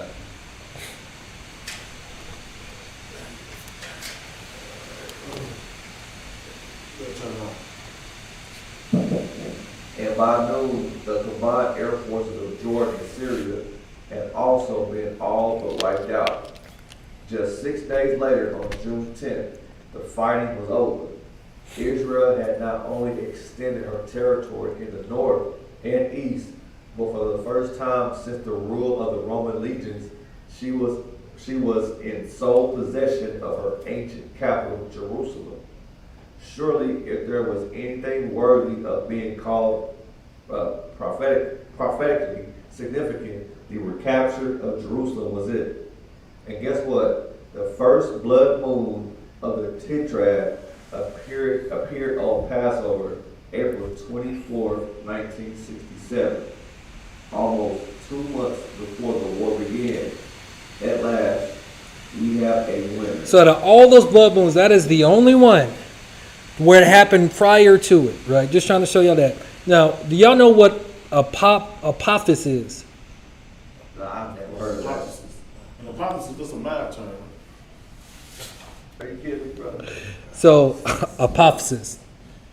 Prophecies is a near-Earth asteroid with a diameter of 370 meters that caused a brief concern back in 2004. You know, now NASA tries to say that there's no threat of it hitting the Earth, because if it did, it would be catastrophic. And so some proponents were trying to say that it could be, in fact, the star Wormwood, which is what we were talking about before, because that's also a star, described in the book of Revelation chapter 8. But, so the way the Jewish people control the world is through gematria, right? Like letters and words having numbers, right? Code, right? And they say that this is the code of the Most High. And with this, there's a connection with Prophecies. There's a connection with Trump and Israel. All these things are are connected. And y'all remember, before Trump even went for the election, they were talking about it. And then while he was president, they were talking about him. And I'm just going to give y'all a refresher on this real quick. So Revelation 8, really quick, verses 10 and 11. And the third angel sounded, and there fell a great star from heaven, burning as it were a lamp. And it fell on the third part of the rivers and upon the fountains of waters. The name of the star is called Wormwood, and the third part of the waters became wormwood. And many men died of the waters because they were made bitter. Like you talked about, wormwood, it's also poisonous. But it's also an herb that can actually kill every parasite in your body. But you can't take it for I don't think you can take it longer than like 12 days in a row. Or you start getting like adverse side effects because it's that powerful and potent, right? So Prophecies, because again, NASA started saying that there's no chance and none of that. So back then they were saying that it could hit in 2029, April the 13th of 2029. So I'm not saying it's going to happen, but I'm saying at some point in time, y'all have seen the movie Greenland, right? We've talked about that before. With Gerard Butler. There could end up being an asteroid, Greenland level type of event that happens. I don't know when. I'm not saying that it is a Prophecies. I'm not saying none of that, right? But now, the Trump connection. So Jewish scholars and sages use a mathematical system called gematria. In the system, 7, the number for completion, accompanies many major events in scriptures and even prophecies concerning the Jewish people, allegedly, and Trump. So who wants to read this one? So this is all about Jerusalem being destroyed and Prophecies. But go ahead. What parts do you want to read? The dates? The highlighted stuff, yeah. Okay. 8 September 70 AD, Jerusalem destroyed by Titus and the Roman army. 13th April 2029, asteroid Apophis may strike Earth. Dates between 8 September 70 AD to 13 April 2029, 715,365 or 102,195 times 7. See 7 pops up, right? Yeah. It's divisible by 7, right? Yeah. Keep going. 29 November 1947 equals UN vote in favor of establishment of Israel. 13 April 2029 equals asteroid Apophis may strike Earth. Days between 29 November 1947 to 13 April 2029 equals 29,722 or 4,246 times 7. Okay. 10 June 1967 equals Jerusalem recaptured by the Jews. 6-day war. I'll forget that day. April 13th, 2029. Asteroid Prophecies may strike Earth. Days between 10 June 1967 to April 13, 2029. It's all divisible by 7. Like all of it is. I can't believe some of this got cut off. I'm trying to get you the Trump part. Oh. So June, it looks like June 14, 1946, Donald Trump was born. April 13, 2029, asteroid Prophecies may strike Earth. The days between another divisible by 7. Trump begins term January the 20th, 2017. Again, Prophecies, and again, days between it is all multiplied by 7. Now, during that time, y'all remember Trump ended up recognizing Jerusalem as the capital of Israel, right? During his last presidency, right? Y'all do remember that, right? And so they started calling him the modern day Cyrus at that point in time. So do y'all remember about Cyrus? Was he the king of like Persia? There you go. So Persia the Great. before, because we're going to go to Ezra 1. So before we do that, President Trump is the first president anywhere to so openly support the nation of Israel and our right to exist. Let us now take a look at President Donald Trump and his link to ancient Persia, King Cyrus, and the prophesied third temple. We know that we're the third temple, right? We're the temple of the Most High, in which the coming Mashiach will sit. Without Trump's recognition of the Jewish state, Satan's plans for the end times could not be fully brought in. That's why it had to be Trump and not Biden. This is just me thinking. During the 2016 election, it had to be Trump, and that's why he had to lose, right, in the 2020. And then come back like with all, fury and great glory, because now can't nothing stop him unless they kill him. Like nothing can stop that man now. So Ezra 1, really quick, verses 1 through 2. Now in the first year of Cyrus, king of Persia, that the word of Yahuwah by the mouth of Jeremiah might be fulfilled, Yahuwah stirred up the spirit of Cyrus, king of Persia, that he made a proclamation throughout all his kingdom, and put it also in writing, saying, Thus saith Cyrus, king of Persia, Yahuwah, Eluah of heaven, hath given me all the kingdoms of the earth. and he have charged me to build him an house at Jerusalem, which is in Yehuda. So what happened was we were going into captivity. This decree came out, and Cyrus allowed us to go back and rebuild the temple, right? So when Trump recognized Jerusalem as a capital of Israel, they started saying he was the modern day Cyrus. Quick refresher. 2 Thessalonians 1-4.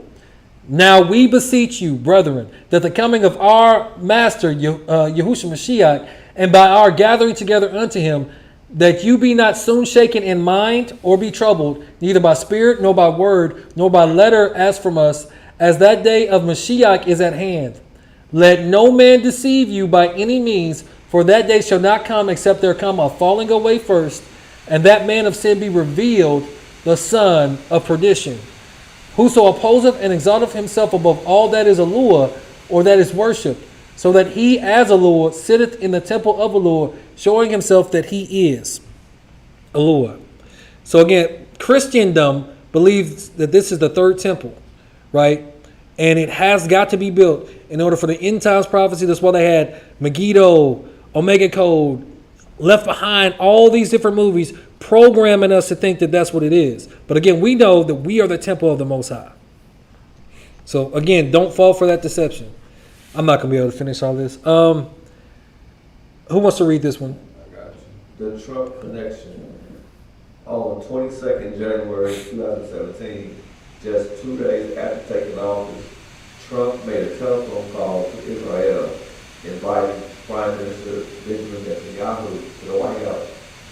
In May 2017, President Trump visited Israel and made history by becoming the first sitting U.S. president to visit Jerusalem's Old City and the Western Wall. Other U.S. presidents have visited Israel, but not while in office. Following Trump's election in 2016, the Jewish senator compared him to King Cyrus of the Bible, who was used by God in the construction of the Second Temple on the Temple Mount, the same site as the previous one built by King Solomon and later destroyed by the Babylonians. So when everyone started calling him King Cyrus, it's because the Jewish Sanhedrin, which is the Jewish religious leaders, right? Their elders or religious leaders started calling him first.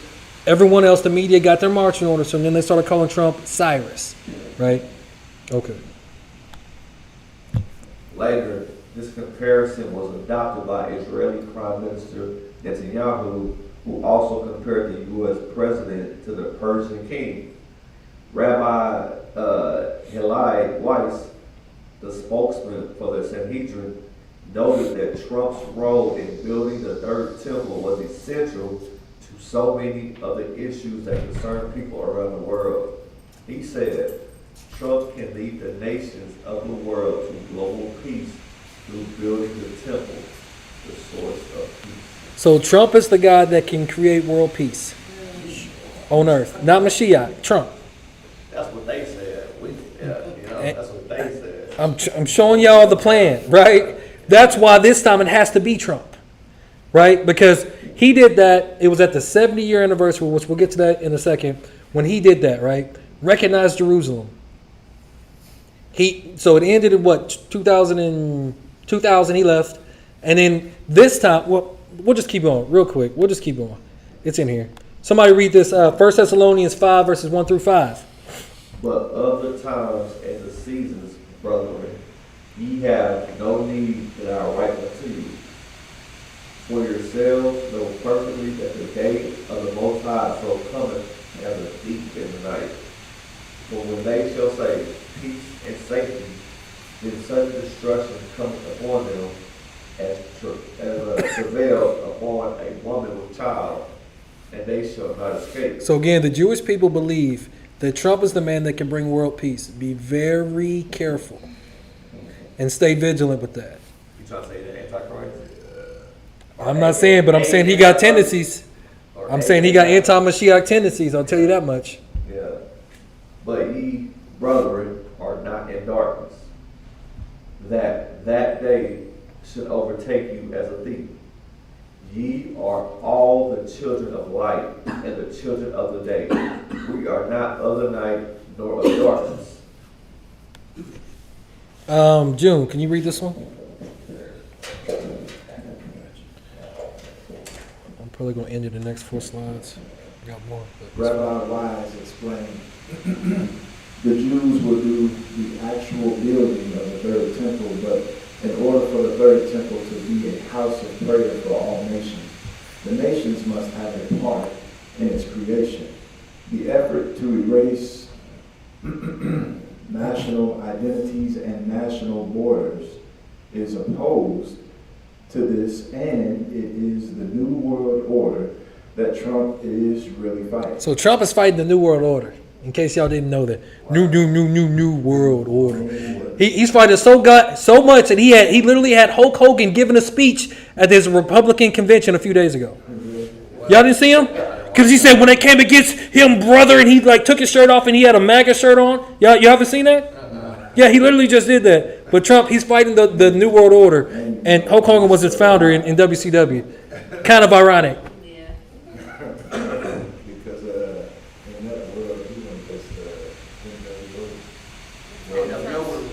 No. Yeah, no, Trump did. He did a wrestling match. Didn't he? No, he didn't. No, Hogan was the NWO. Him, Kevin Nash, and Scott Hall created the NWO. That's why it's so crazy that they're saying that he's fighting it when Hogan literally just gave a speech at Trump's rally. Trump's against it, but Hogan's there. I'm serious. Y'all can Google that. That just happened. Yeah, I mean he had his little bandana on and everything. He had a bigger shirt on. When they went against to try to kill him, brother, the people were going nuts. I'm like, man, this is great television. Huh? Yeah, man, it was funny. It was funny, man. I think he actually used the term MAGA maniacs. I'm pretty sure he did. Yeah, but he was talking about Trump, so he said MAGA maniacs. Oh, you saw it too? What day was that? It was like Thursday, Wednesday or Thursday. Yeah. Hulk Hogan, the creator of the New World Order, but Trump's fighting it though. You know it, brother. What you gonna do? All right, let's keep going. The New World Order that Trump is really fighting. The solution is the third temple as a house of prayer for all nations. Another rabbi who believes that the U.S. president will play a major role in the construction of the third temple is Rabbi Yosef Berger. The rabbi of King David's tomb on Mount Zion, Rabbi Berger emphasized that it is essential that President Trump, as a Christian, take a role in the building of the third temple. Rabbi Berger quoted Rabbi Bayah bin Asher ibn Halawa, a 13th century Spanish biblical commentator, also known as Rabbeinu Bihai. So now you got Prime Minister Netanyahu and all these different rabbis talking about Trump is the man for this, right? Building of the third temple and world peace, right? Okay. Yeah, that's what, like I said, he may not be anti-Mashiach, but he got tendencies. I'm telling you. They say the U.S. president has to do it. He ain't even the president yet. Well, they know he's going to be So president. when he was the president from 16 to 20 or whatever, he was already talking about brokering a deal for world peace then, right? Okay, keep going. The medieval scholar wrote that the first and second temples were built by the descendants of King David, but in the future, the third temple will be built by the descendants of Edom. Well, so the third temple is built by descendants of Edom? Esau. Of Esau? Now this is what the Jewish Sanhedrin is saying. So that's what the Palestinians? Huh? Palestinians, but no, keep reading, keep going. Rabbi Berger emphasized that these sources state explicitly Rome destroyed the second temple, so Rome's descendants, the Christians, are going to amend this by taking part in bringing the third temple. Oh, so y'all want to be a Christian, huh? Because you got to remember, like, especially, like, that's why they took the book of Joshua out. Esau and Kittim is Rome. They were warring and fighting different times to where Kittim ended up winning, but they became one, and eventually Esau became like the bigger name, right? So there's a lot of different sources that kind of talk about Esau is Rome. Eventually, we're going to do we'll have to probably break that into a series about where Esau and all them went to, because there's Esau in Africa, there's Esau a little bit everywhere. But you see, even what they say that the Christians and calling Trump Edom. I don't ever want to be called that. Ever. Right? This ain't coming from me. I'm going to show y'all the source from this once we're done. Go ahead. Like Cyrus, Trump's connection to the Messiah is that he will play a role in one of the major functions of the Messiah. He will pave the way for building the third temple.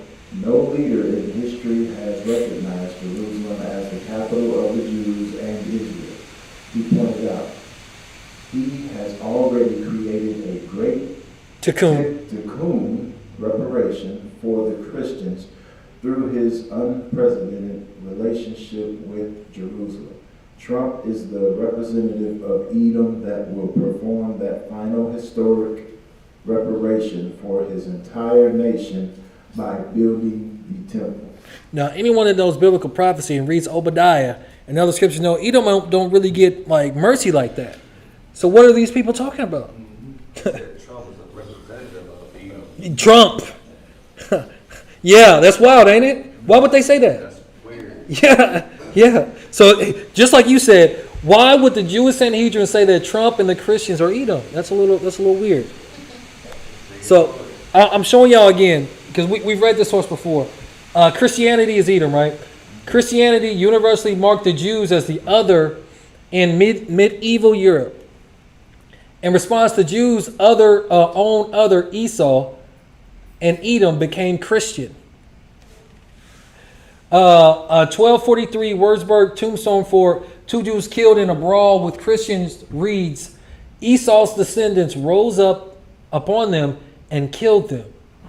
To even Rashbam or Shemuel ben Meir 1085 to 1158, an Ashkenazi commentator, that's when he knows to switch, averse to typology and willing to question the traditional view of unremittingly hostile Esau, cannot escape the lore of Esau's Christian identity.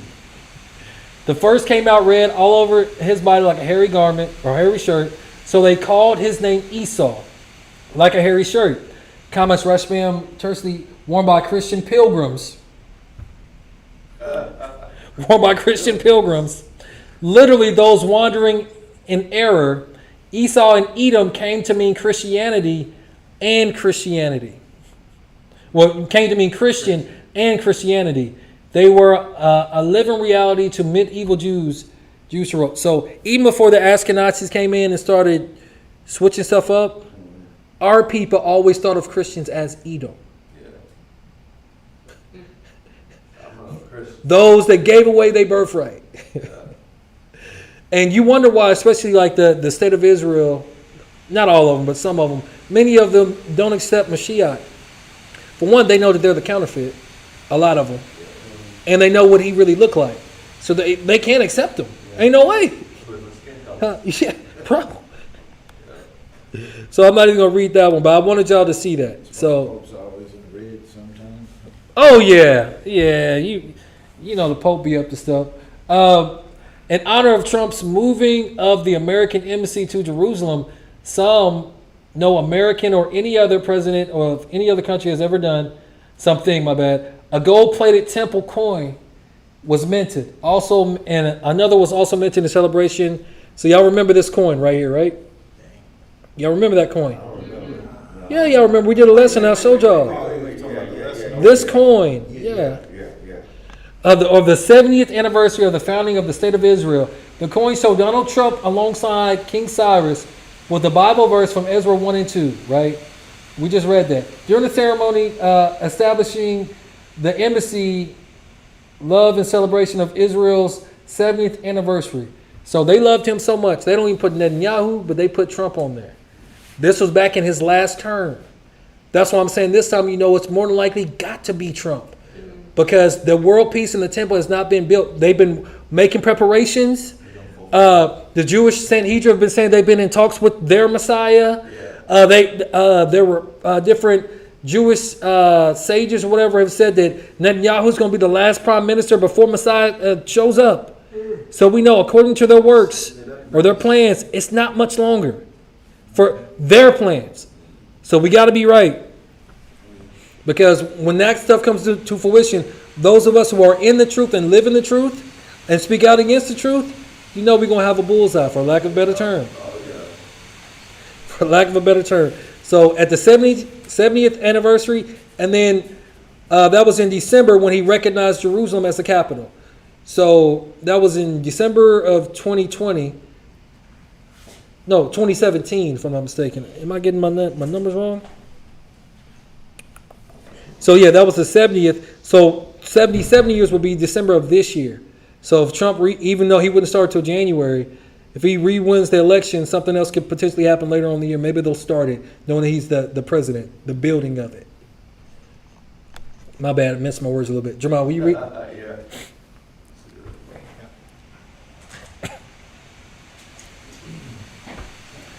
I'm trying. Speeches were made. Speeches were made by Trump's son-in-law, Jared Kushner, and Prime Minister Netanyahu, and the new American ambassador to Israel, David Friedman, among others. The plaque was unveiled by Jared Kushner's wife, President Trump's daughter Ivanka.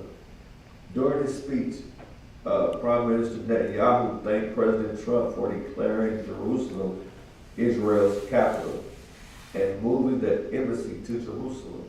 He told the president, "You have made history," and then very significantly went on and mentioned the temple 3 times.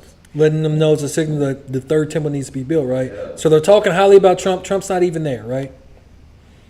They are now in possession of Jerusalem, another fulfillment of ancient prophecy for these days.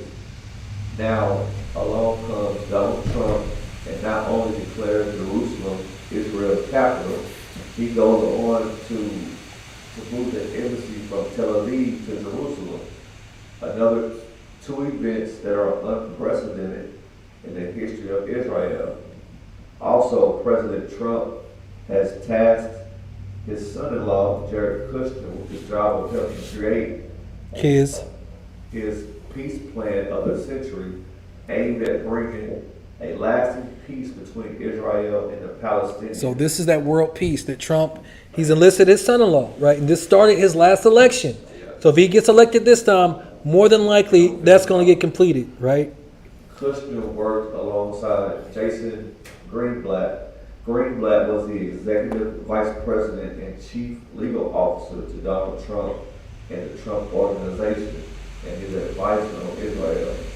The plan was finally announced on January 28, 2020. The Palestinian Authority immediately rejected it, calling it a slap in the face of the century. Right. However, at the time of the writing, the peace plan continues to be pushed across the table between the parties involved. Israel announced it will annex portions of the West Bank as part of the proposed Trump peace plan. Israel won that area from Jordan during the 6-Day War of 1967. Right. So that is the Abraham Accords, right? And this is like a picture of what Trump is trying to do. So when he wins this next term in office, look for that to happen, and then just look for things to get shaken up. I'm sorry, I couldn't get everything. I couldn't get Project 25 and all this other type of stuff. I didn't really get to talk about the dream that I had years ago. This is the source for a lot of this information. I'll do it next time. Donald Trump, just remind me, Jerusalem and the 2029 Asteroid Prophecies by Bob Mitchell, right? One last thing. The beast's deadly wound. I'm going to go to Revelations 13 one time. Yeah, will you read this real quick, verses 1 through 10? This will end it. And I stood upon the sand of the sea and saw a beast rise up out of the sea, having 7 heads and 10 horns, and upon his horns 10 crowns, and upon his head the name of blasphemy. And the beast which I saw was like a leopard, and his feet were as the feet of a bear, and his mouth as the mouth of a lion. And the dragon gave him his power and his seat and great authority. And I saw one of his heads as it were wounded to death, and his deadly wound was healed, and all the world wondered after the beast. So we're just going to stop there. So this is how close and kind of funny they make it to try to mock scripture. So it should have been a deadly wound, but it grazed his ear. Now he's blazing a trail and fight. And he's got this whole new project 2025, and it's got everyone up to wonder and worship the beast. Remember, beasts are nations. That could also be the state of Israel. It could be more than just one person, like they try to program us. Oh, everyone worships because, and they're not even the historical people, the genetic people. So I just wanted to read that because like they be knowing this book, and they're very funny. Very funny. It's just a precursor to something else. Yeah. So hopefully next time we'll talk about Project 2025 and a little bit more, but that's all I got. So A mockery of the word. yeah. It's like, oh, guess what, we're gonna take this, we're gonna use it for what? Yeah. That is here, let's boom. That's a part of the magic, a part of the witchcraft, you know. June, will you pray us out?